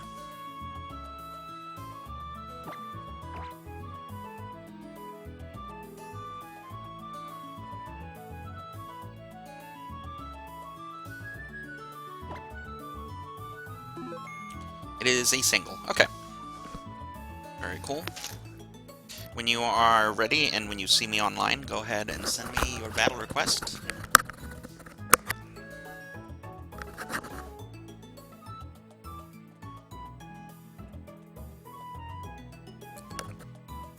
I'll do whatever rules you want me to do. I generally don't play by Smogon rules.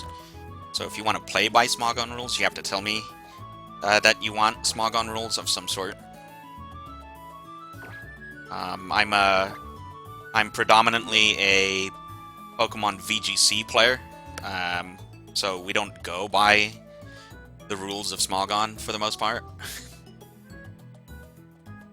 We go by whatever Nintendo says is legal in whatever tournament it is that we're doing. This year, we're allowed to use 2 restricted legendaries in VGC, which you usually are not able to use, so it's important for battlers who want to be in VGC to be knowledgeable on these restricted legendaries.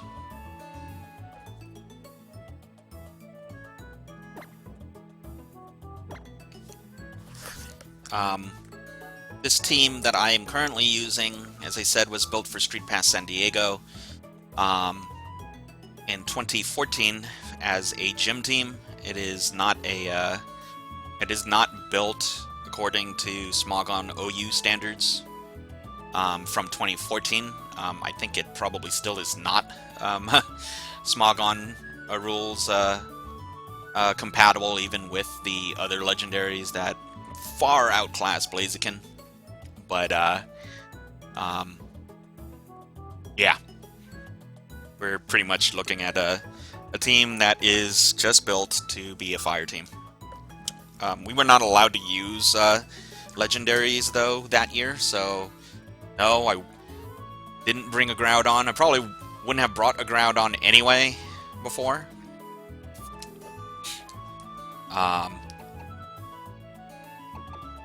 Yeah. Yeah, I'm pretty happy with the team I have. Let's just put it that way. This is an interesting team. Some of the Pokemon I'm not used to going up against, but do have an idea of what they can do. Let's see what this team has in store for us, because it doesn't look like it's as heavily physical as most of the other teams that I've played against today.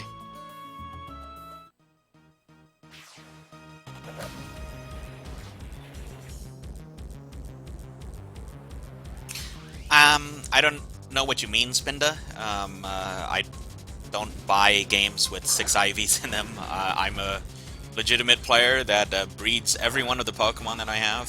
Some of them are 6 IV because I've bred them that way. But most of them are 5 IV. Apparently I have a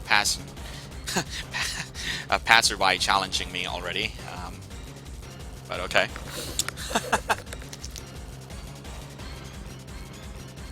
Right, here we go. It's Asmongold versus Arcanine. Got an Aqua Jet as the first move. Didn't do a lot of damage. Combined the Intimidate and the Pasho Berry. Got a super effective attack with a Wild Charge.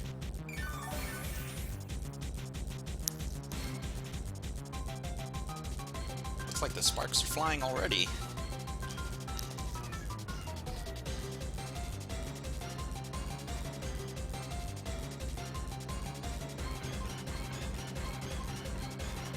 Asmongold insisting on Aqua Jetting, and Arcanine's not going to budge. It's just going to keep attacking.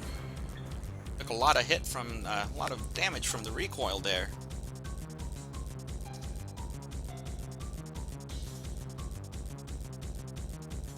There you go, and it's extreme speed to outrun that Aqua Jet for the KO. Lucky Wolf, you can use whatever tier you want. If you want to use Uber, use Uber.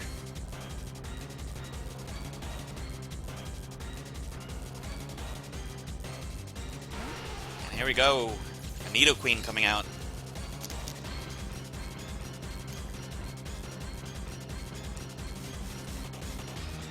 I don't think so. I think you can easily simply put all of your Pokemon in Pokemon Bank for $5 and then restart your game. I don't see why you need to buy a new game. If you're trying to get a competitive legendary, but you don't want to lose your Pokemon, I would think that that's the most legitimate way of doing it without having to buy a whole new game.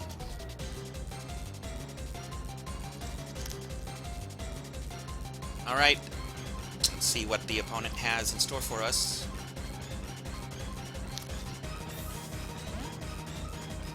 Got a shiny Nidoqueen, and switch in Rotom. It's a good move, Stone Edge, covering for the fire typing.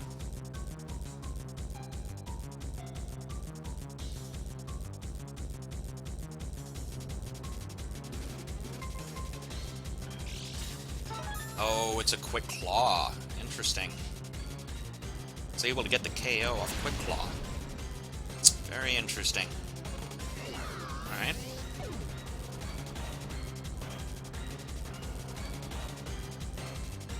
Fair enough.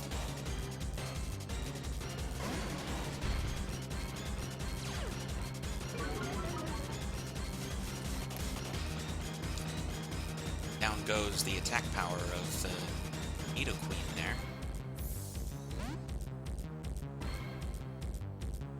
Let's see if this thing continues to insist on Stone Edge. Nope, it's an Earthquake this time. Probably didn't do as much damage as he was hoping for, though.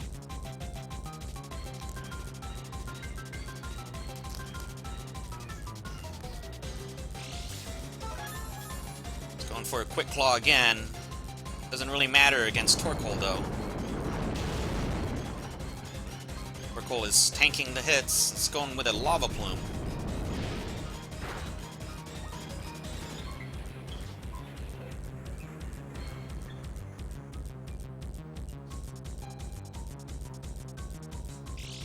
Another quick claw. Tried to go with a Stone Edge. It's predicted to switch.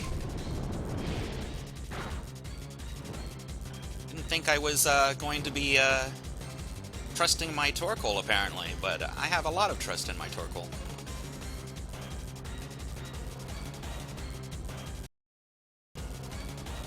Another Stone Edge.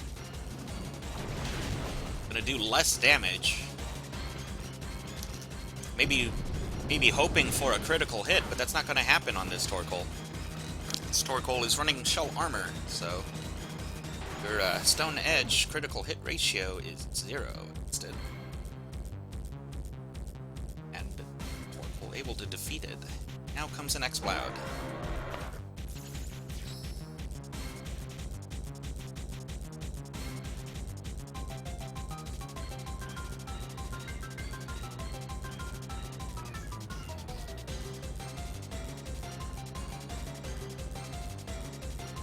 Out comes a Surf. That's an interesting attack. Down goes the Torkoal.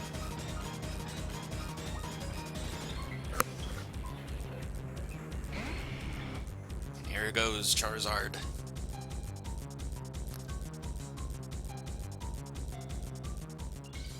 Out with the Charizard Y.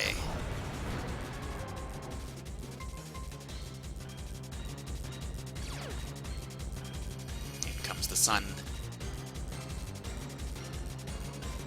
Charizard goes first with the flamethrower. Didn't quite get the KO. Surf insisting on it. Got a decent amount of damage, but not quite enough.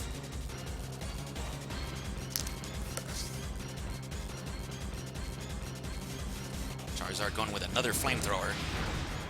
That'll put an end to X-Cloud.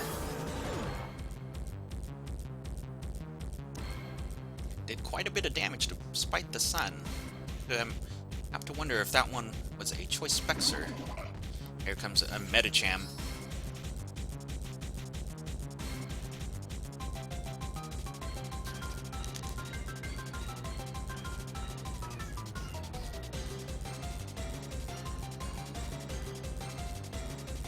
You're currently ahead 4-3. Probably will not last long, but try to weaken it up a little bit with another Intimidate. Tangled Feet is speed boost when you are confused. Down goes Arcanine. Medicham holding a Life Orb.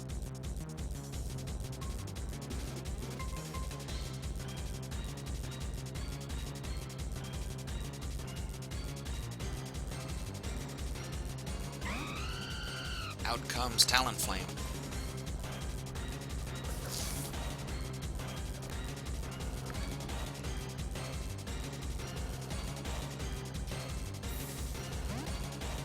Champ leaves, and out comes Rotom.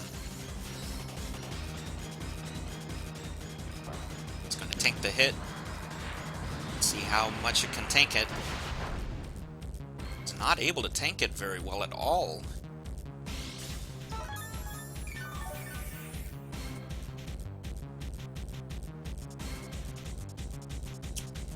Interesting.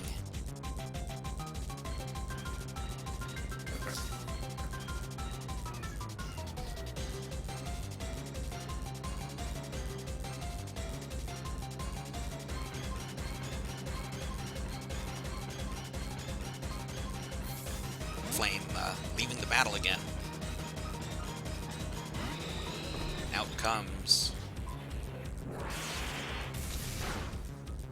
Blaziken to tank the hit, and the sun is now down.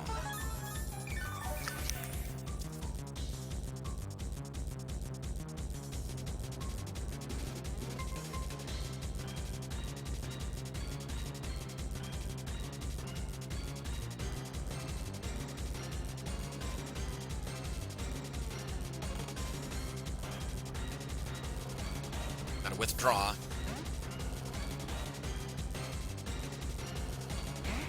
Out comes the last Pokemon. It's a Charizard. Oh, and dodge is going to cause Blaziken to go down. And now we're down behind 2-0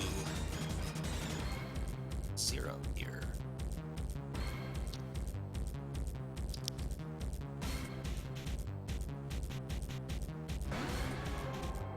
Out comes Charizard once again.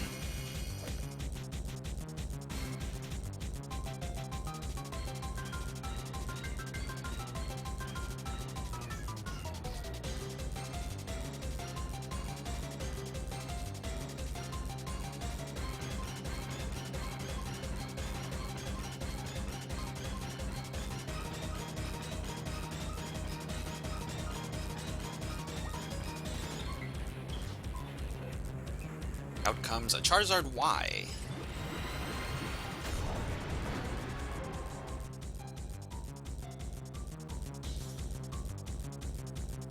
And the Focus Blast, which was intended to try to hit Charizard X, misses on the Charizard Y.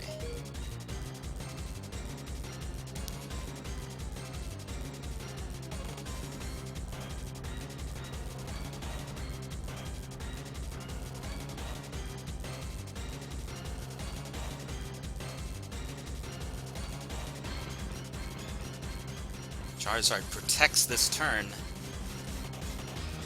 and our Charizard takes the opportunity to roost.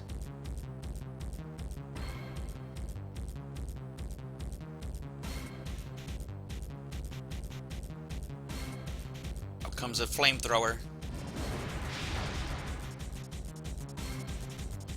And here comes an Overheat.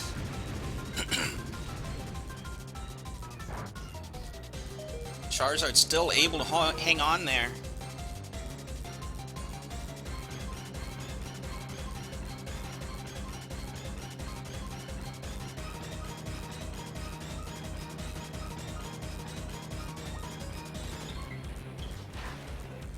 Sorry, Jack Black. This is the end of the cast after I play the current player and the next 3 players after that. That Heat Wave is getting weaker because of that overheat.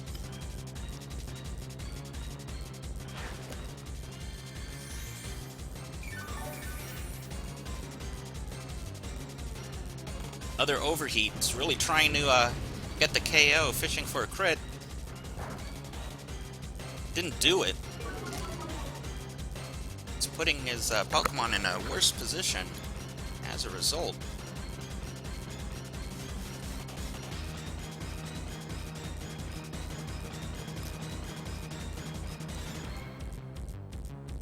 And finally, the withdraw. Medicham comes out. Charizard's going to take the time to go ahead and attack. Got the KO straight up. Wow. Charizard doing work here.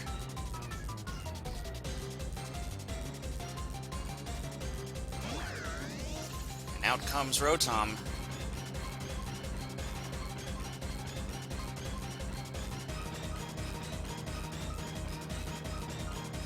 And the Flamethrower comes out.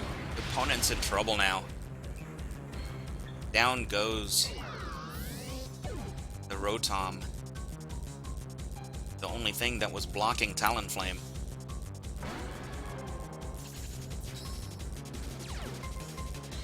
Out comes the Sun once again.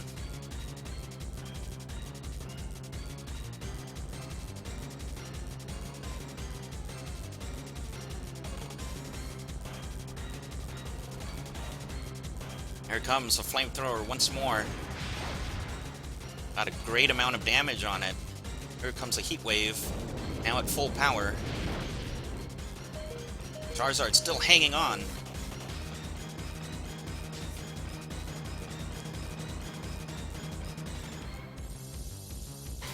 Another Protect from Charizard, from the opposing Charizard here.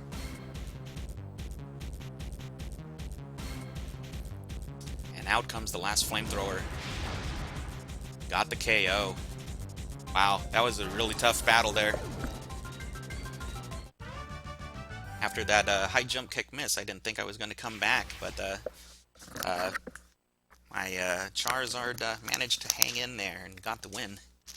That was a great battle, Jolston. Thanks for playing, man.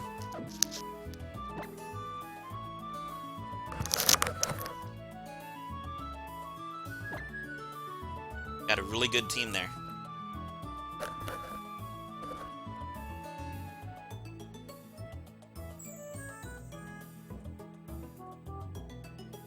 Alright, so I believe I've already added everyone in.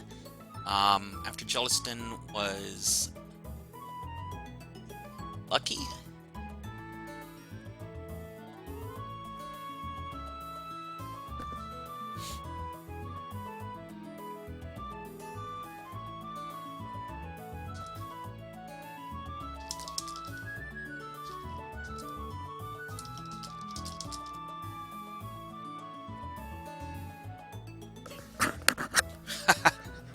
Spinda wants to do multi. Singles for Lucky. Alright, when you are ready, Lucky, go ahead and send me a battle request. Seeing a lot of interesting singles teams today. Really expected certain other kinds of moves to be showing up at some point with people's singles teams, which I haven't seen yet. See what Lucky has in store for us in singles today. Lucky, when you're ready, go ahead and send me a battle request. There we go. This one's going to be single normal as well.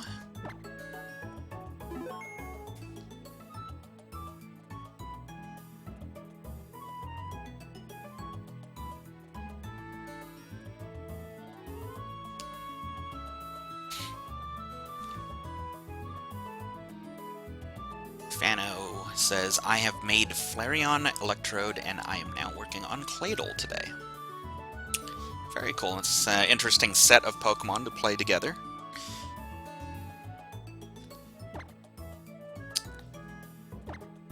Have to wonder if you are playing them in the same team, but very interesting team for sure.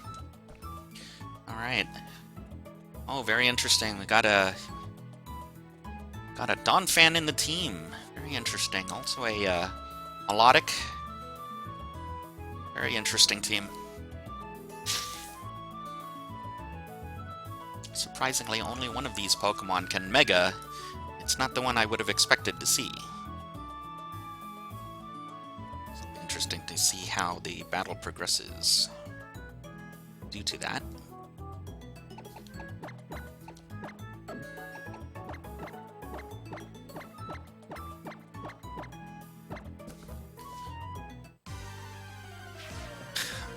Wow, 46 Pokemon. I have no idea how many Pokemon I've made.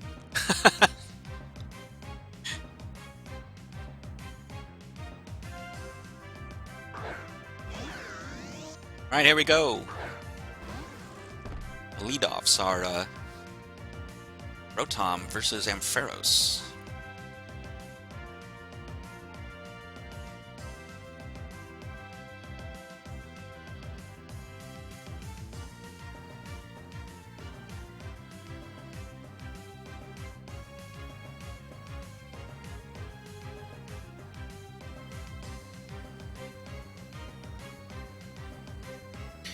And right off the bat, Lucky goes for the Mega.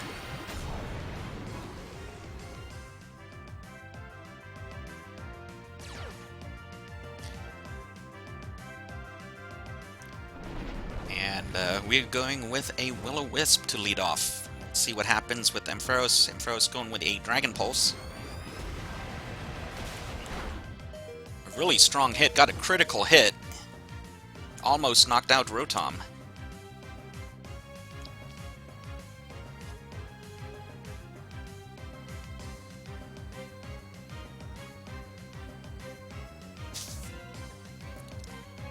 And Rotom is forced to retreat.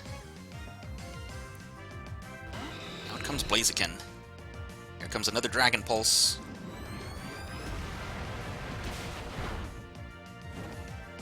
Didn't do as much that time due to the critical hit not being there.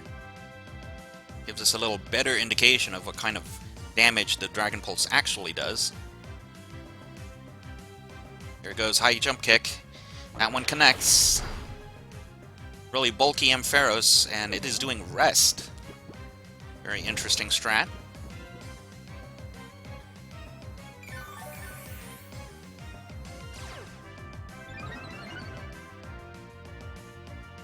Interesting that it's also going to just sit there for a few turns. Very interesting. Alright. There's another high jump kick. That one connects as well.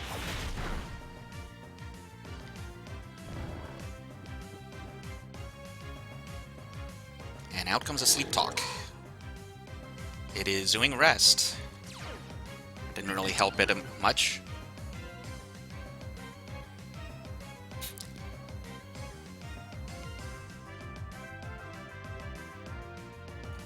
No, I don't really have much reason to do anything else.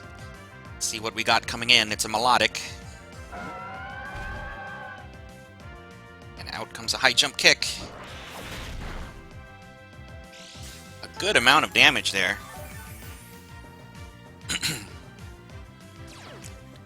Melodic taking the hit. It's healing up with the leftovers.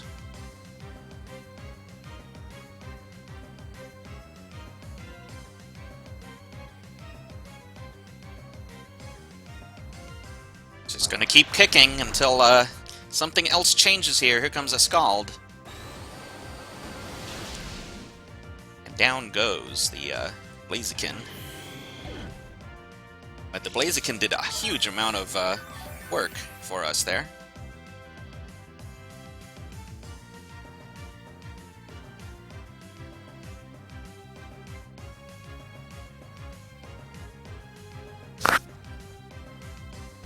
And out comes the Charizard.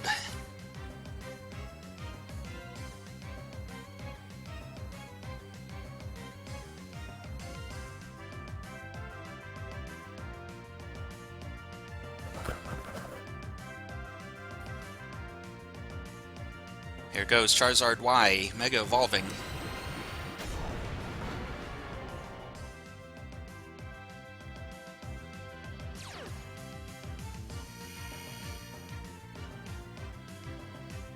Out comes a Flamethrower.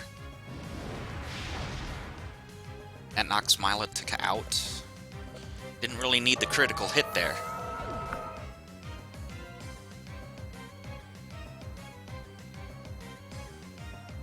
Nah, it definitely would not have mattered.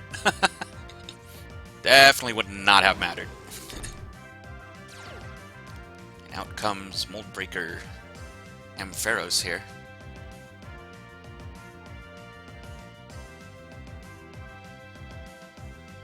Charizard just going at it with the Flamethrower. Just gonna keep going. Here comes another Sleep Talk. Let's see what it does this time.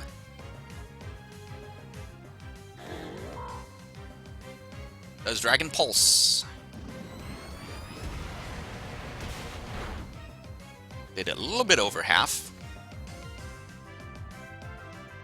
Here comes another Flamethrower. It's just gonna try to overpower that dragon, and down it goes.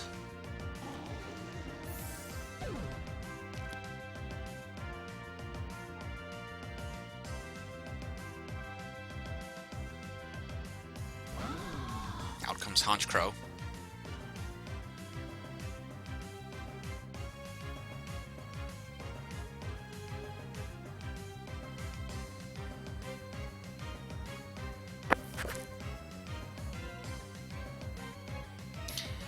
Honchkrow goes for a Sucker Punch, but I called it, and here comes a Roost. And its health is restored almost completely there. Squiddy, I am not taking any more battles from viewers today other than the ones that are already in line, so I apologize for that. I'll be casting Pokemon Omega Ruby Alpha Sapphire again next Saturday. Starting at 2 p.m. Pacific, if you want to come by then. Charizard pulling back out, happy with what it did. And here comes Arcanine. Another Sucker Punch. It's really just going after these Sucker Punches.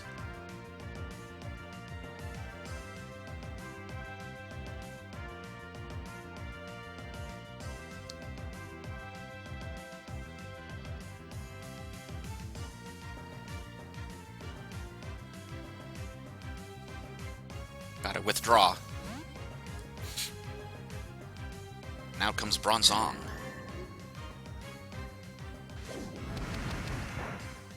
To take that hit.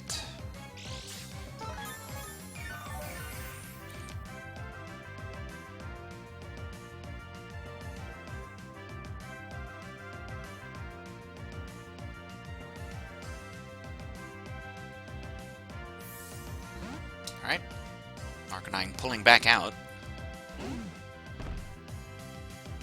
And it's a Stealth Rock that's coming out.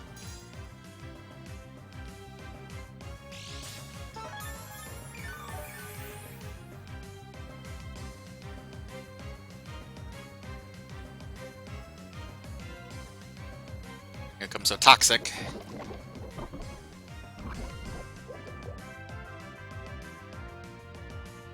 And out goes the Lava Plume in return. Pretty strong hit.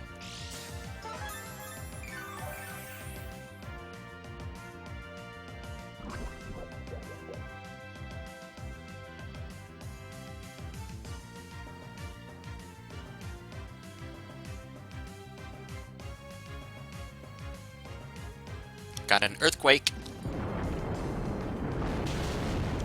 Torkoal taking the hit very nicely, and here comes a Rapid Spin. That should get rid of the Stealth Rock for the time being.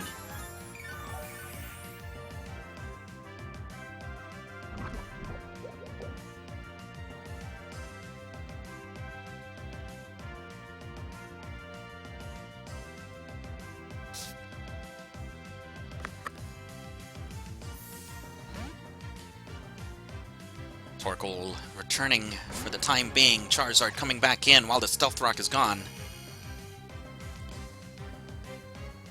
And another Stealth Rock comes out.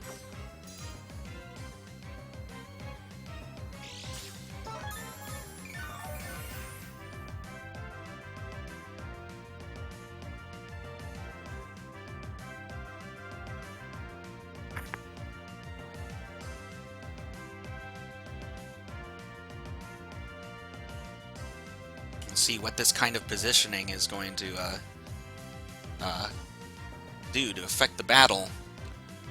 We're able to get that Stealth Rock out of the way, get some damage in on Bronzong, find out what its item was, and sneak Charizard back in. Roserade coming out. And out comes a Flamethrower. Gonna do super effective damage. It just gets a clean KO.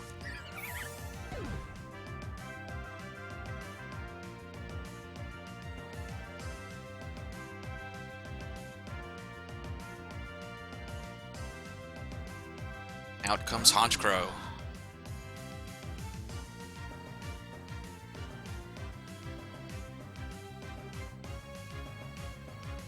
Honchkrow going for the Sucker Punch. Did more than half. It's a Life Orb, Honchkrow. Out comes Flamethrower. Got a clean KO.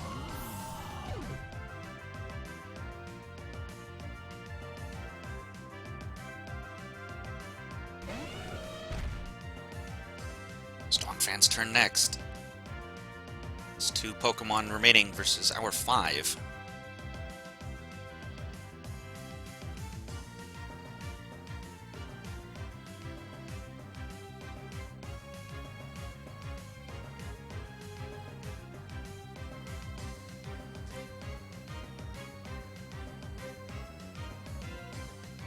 Here comes Flamethrower.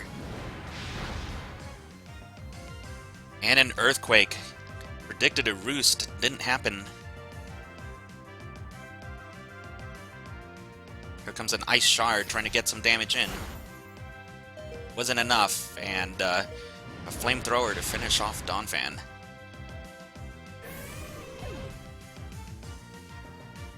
Sun finally down, but the damage has been done. Charizard just going out for the sweep. It's not going to get the complete sweep here, but it did way more than enough. Bronzong surviving the attack, counter-attacking for the KO with Psywave.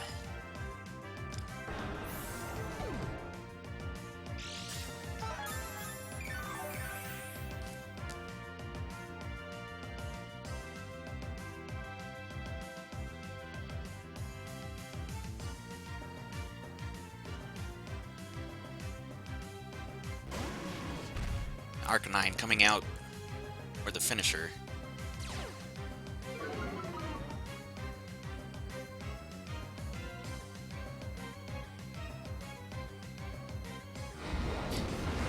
And out goes the Flare Blitz for the win.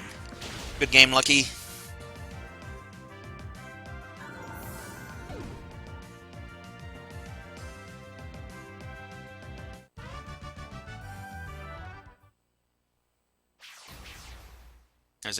That was the move that I was looking for from someone to do, the Stealth Rock.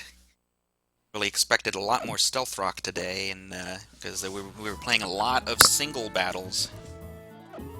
Finally found it, and finally had to show what I had to counter it.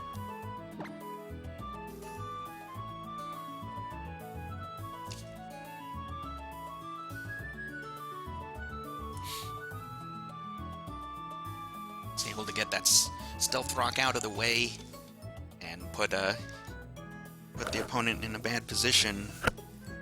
Get Charizard Y back in with a full set of 5 turns with the Sun. That did a massive amount. It changed the battle. Let's see. Alright, so we got Lucky. It is King Homer H next. And then Spinda last. Alright, King Homer H.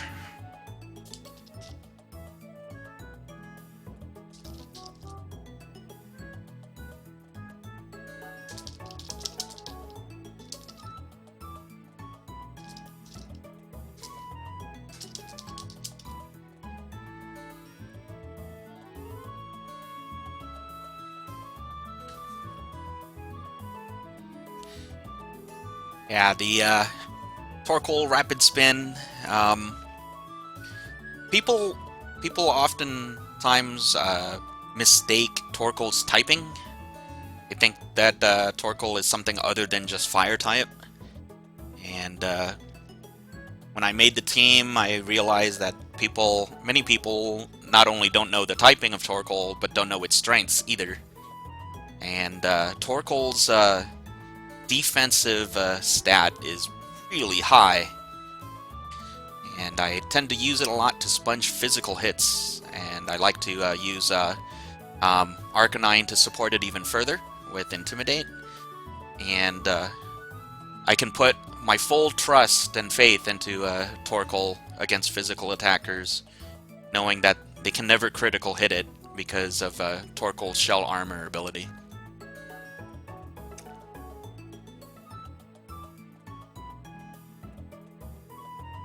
It is weak to Earthquake, but since Earthquake is a physical attack, Torkoal oftentimes can sponge pretty much any Earthquake that isn't Stab, and will sponge every Earthquake if it's been intimidated first.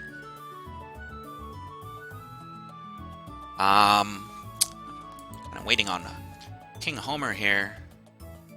I don't see him in the list of viewers right now. I'm going to give him about another 2 minutes, and then after that we'll pass King Homer and simply go to Spinda for the last battle of the day.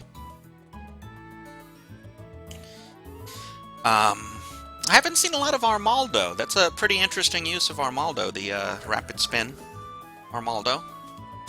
See a lot more Fortress when I do play single. I don't often play single. I'm mostly a doubles player and triples player, but Oftentimes I do see Fortress just because it's so reliable in getting that Stealth Rock out, and can double as the Pokemon that removes Stealth Rock.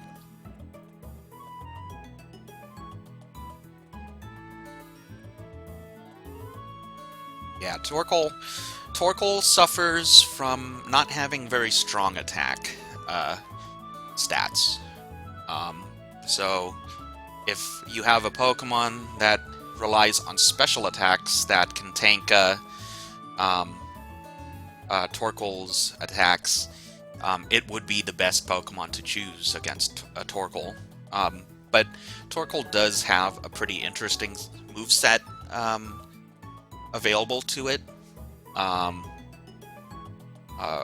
It does have rock attacks available to it. You can go with a Will-O-Wisp instead of a Lava Plume kind of strat. So there is some interesting things you can do with Torkoal.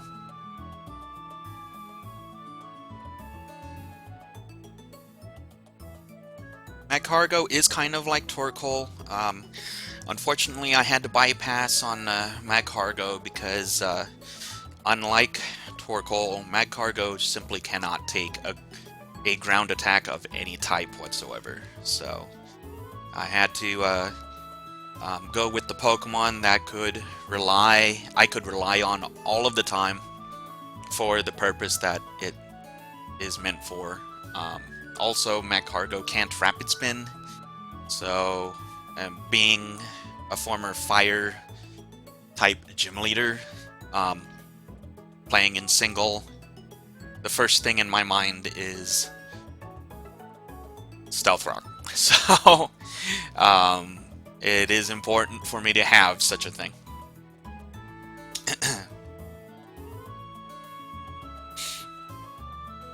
Welcome to the chat, Nix Shidady. Sorry, my friend Safari is Ghost, so cannot help you there. All right, well, it looks like our challenger has left, King Homer H. So I'm going to go ahead and take the last battle of the day, which is Spinda the Great. Spinda, when you are ready. Well, I guess I need to find out first what kind of battle you are going to do with me.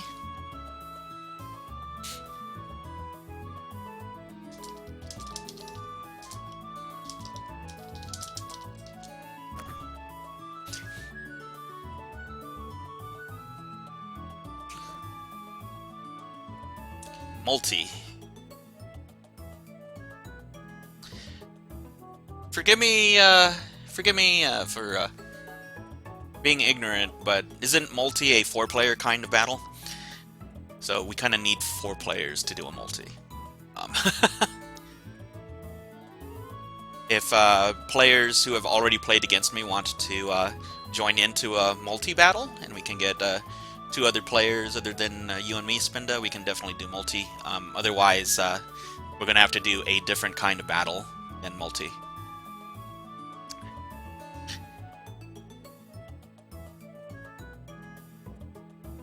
Lucky says he would like to do a multi. Anyone else want to do a multi?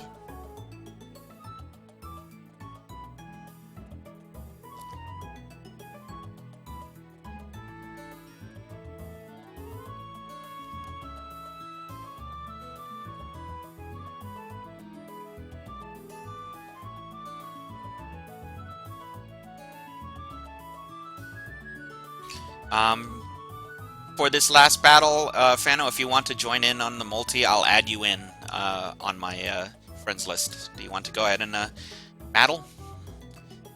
Your internet is a potato. Well, I apologize for that. Potatoes don't do a very good job of branching out, so...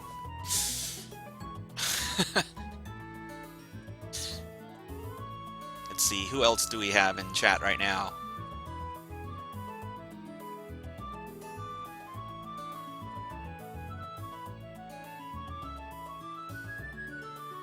Yeah, I think it's pretty much just the 3 of you right now. So, unless unless we can get a fourth person, I'm thinking we're going to need to do another kind of battle, or I'm going to have to call it cast for the day, guys. So.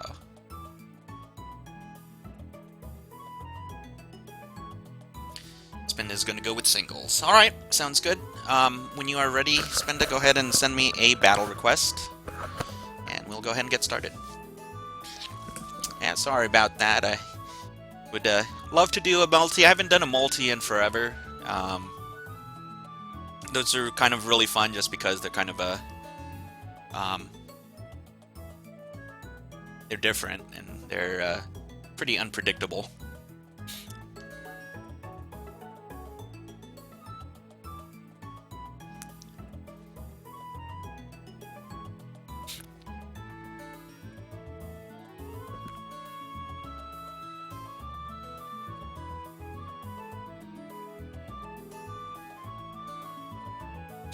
No, Spinda, let's go with the without game chat, and we'll go from there.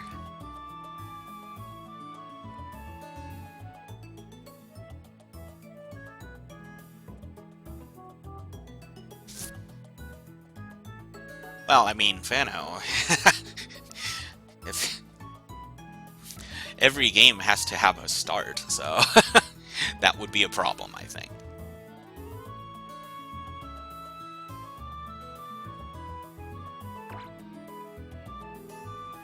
Alright.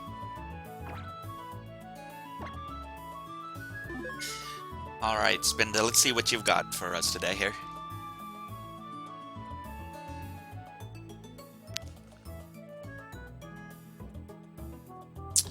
Hey, Live Quail over at Hitbox. Sorry for not catching your messages earlier there.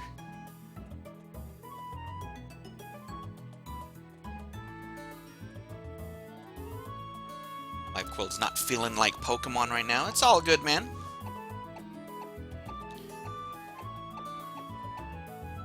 I'm surprised that you're hitting up Splatoon right now, since you usually hit up Mario Kart 8 right now. But all good.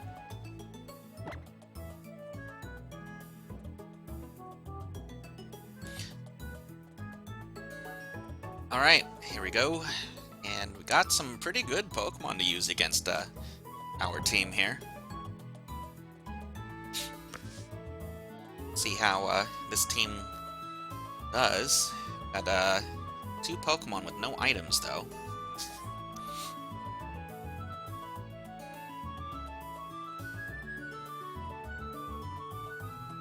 Alright.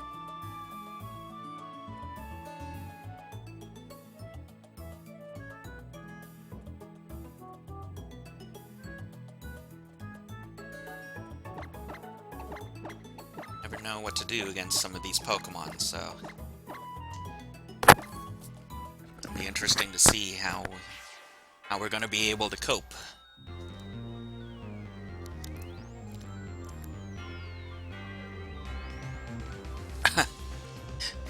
Fano needs to upgrade his internet from a potato to a carrot.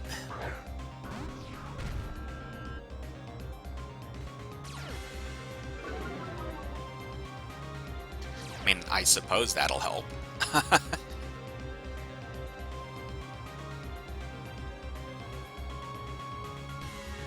Alright, here we go. Opponent starting with a Sucker Punch at -1. Didn't really do a lot. I think this Flare Blitz is going to do a lot more to Arcanine than the Sucker Punch did. Has a lot of damage there.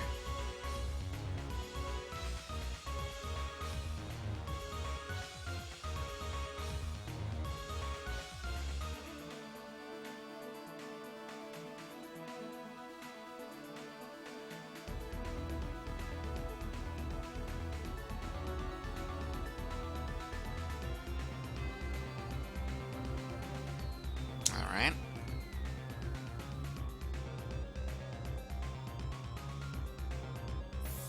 Arcanine is satisfied with what it did. It's going to go ahead and lead the battle for a bit. Torkoal comes in. Opponent uses a Dark Pulse. Relatively strong.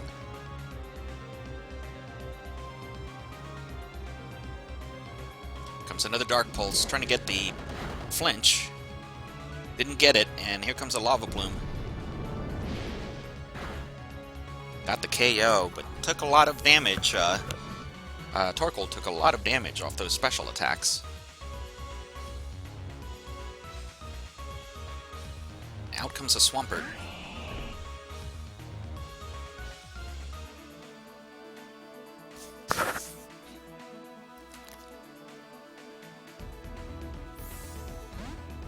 Torkoal knowing its beat, it's leaving the battle, and here comes Arcanine to take on the Swampert.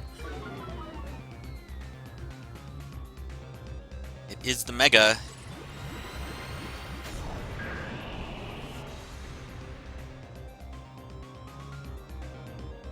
And it is an Earthquake coming out. And it got the KO. Torkoal does not have recovery.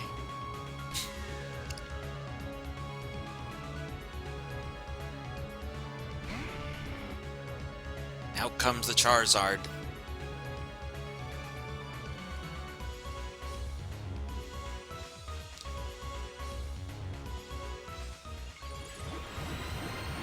If you were thinking that Torkoal has rest or something of that nature, it does not have that. Out comes Charizard Y. In comes a Solar Beam. It's almost assured to get the KO on the Mega Swampert. Down it goes.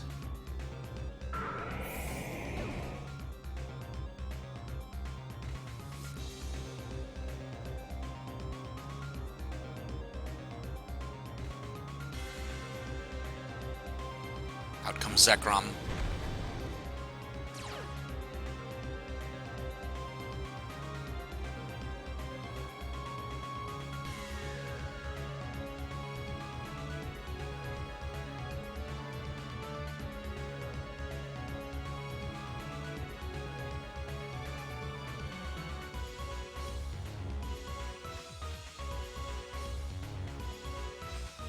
Charizard's returning.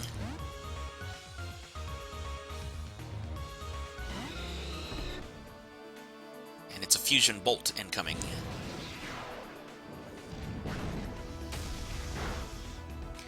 Did a nominal amount of damage there.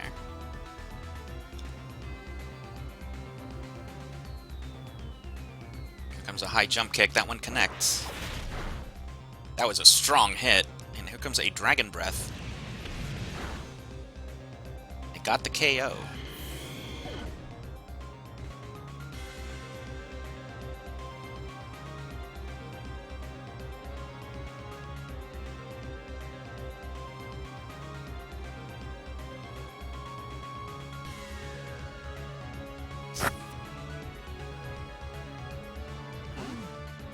Out Torkoal comes once more.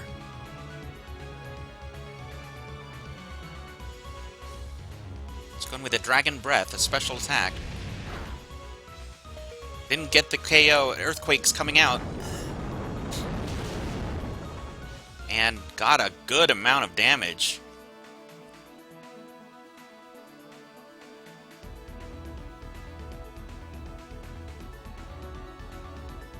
Zekrom insisting on Dragon Breath for the KO. Torkoal doing a good amount of work for us here.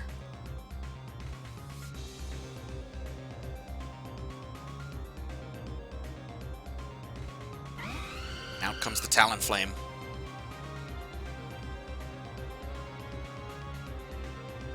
Currently we are behind 4-3.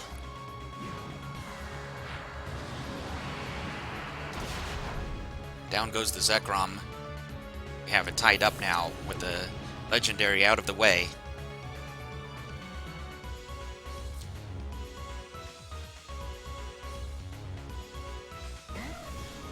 Out comes Raikou.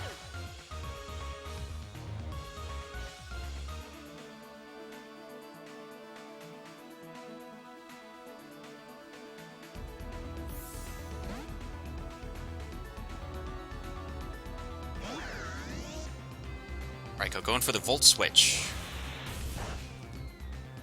Good play. See what the opponent brings out in exchange.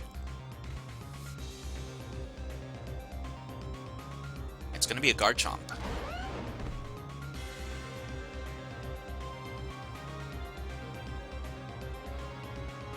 There you go, Will-O-Wisp. That one hits.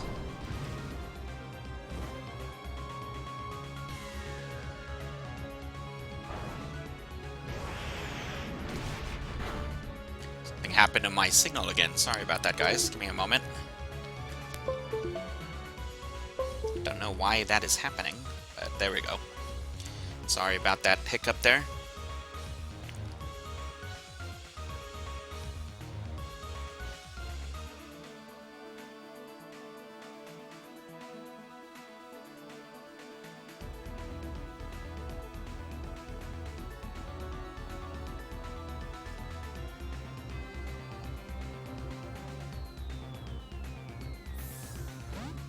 Rotom switching out. This is a dangerous move.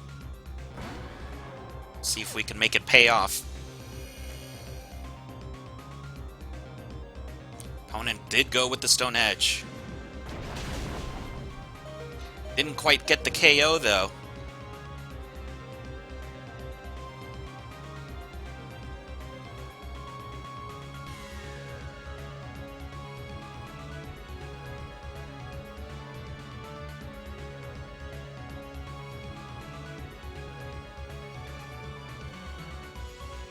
And it's Charizard is able to outrun the Garchomp. Got a solid hit on it. Here comes a Dragon Rush, and it missed.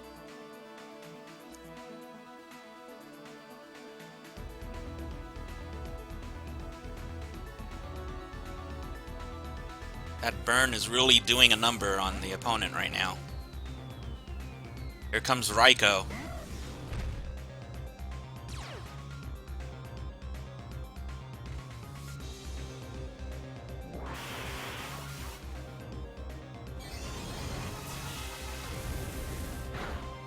Wow, that was a lot of damage on that Solar Beam.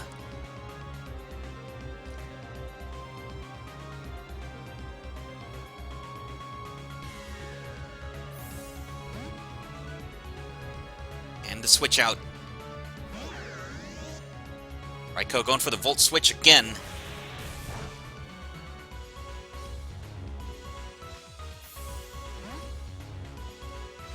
See what comes out this time. Gardevoir coming out. It's tracing Levitate.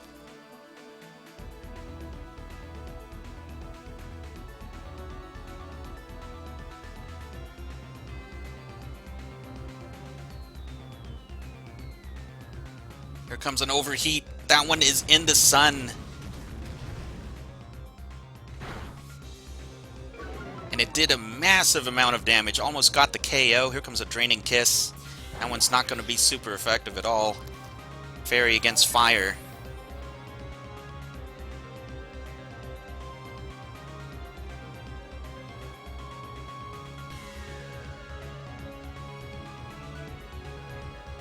Going for the Overheat again.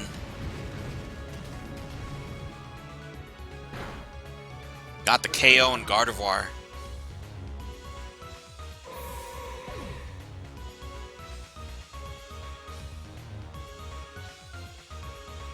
Back out ahead again. Here comes Raikou.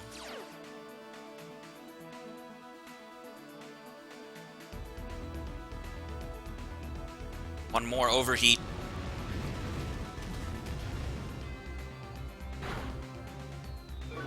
That was a lot of damage still. And Raikou going for the crunch for the KO. Down goes Rotom.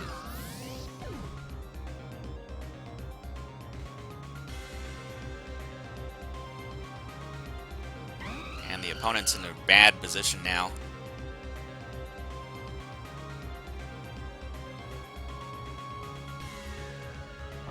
Talonflame coming out to finish off Raikou. Down Down it goes. Flame not showing any mercy, getting a critical hit there.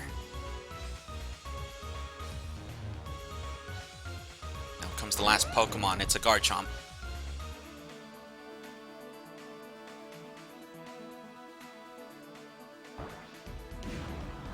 And another Brave Bird for the win. Good game, Spinda. It's tough for a while, but that Dragon Rush probably hurt you a lot there.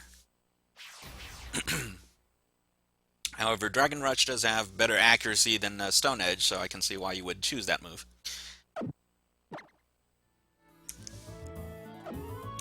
But that was a really harsh battle there. We were able to get around Pokemon that give my team a big problem.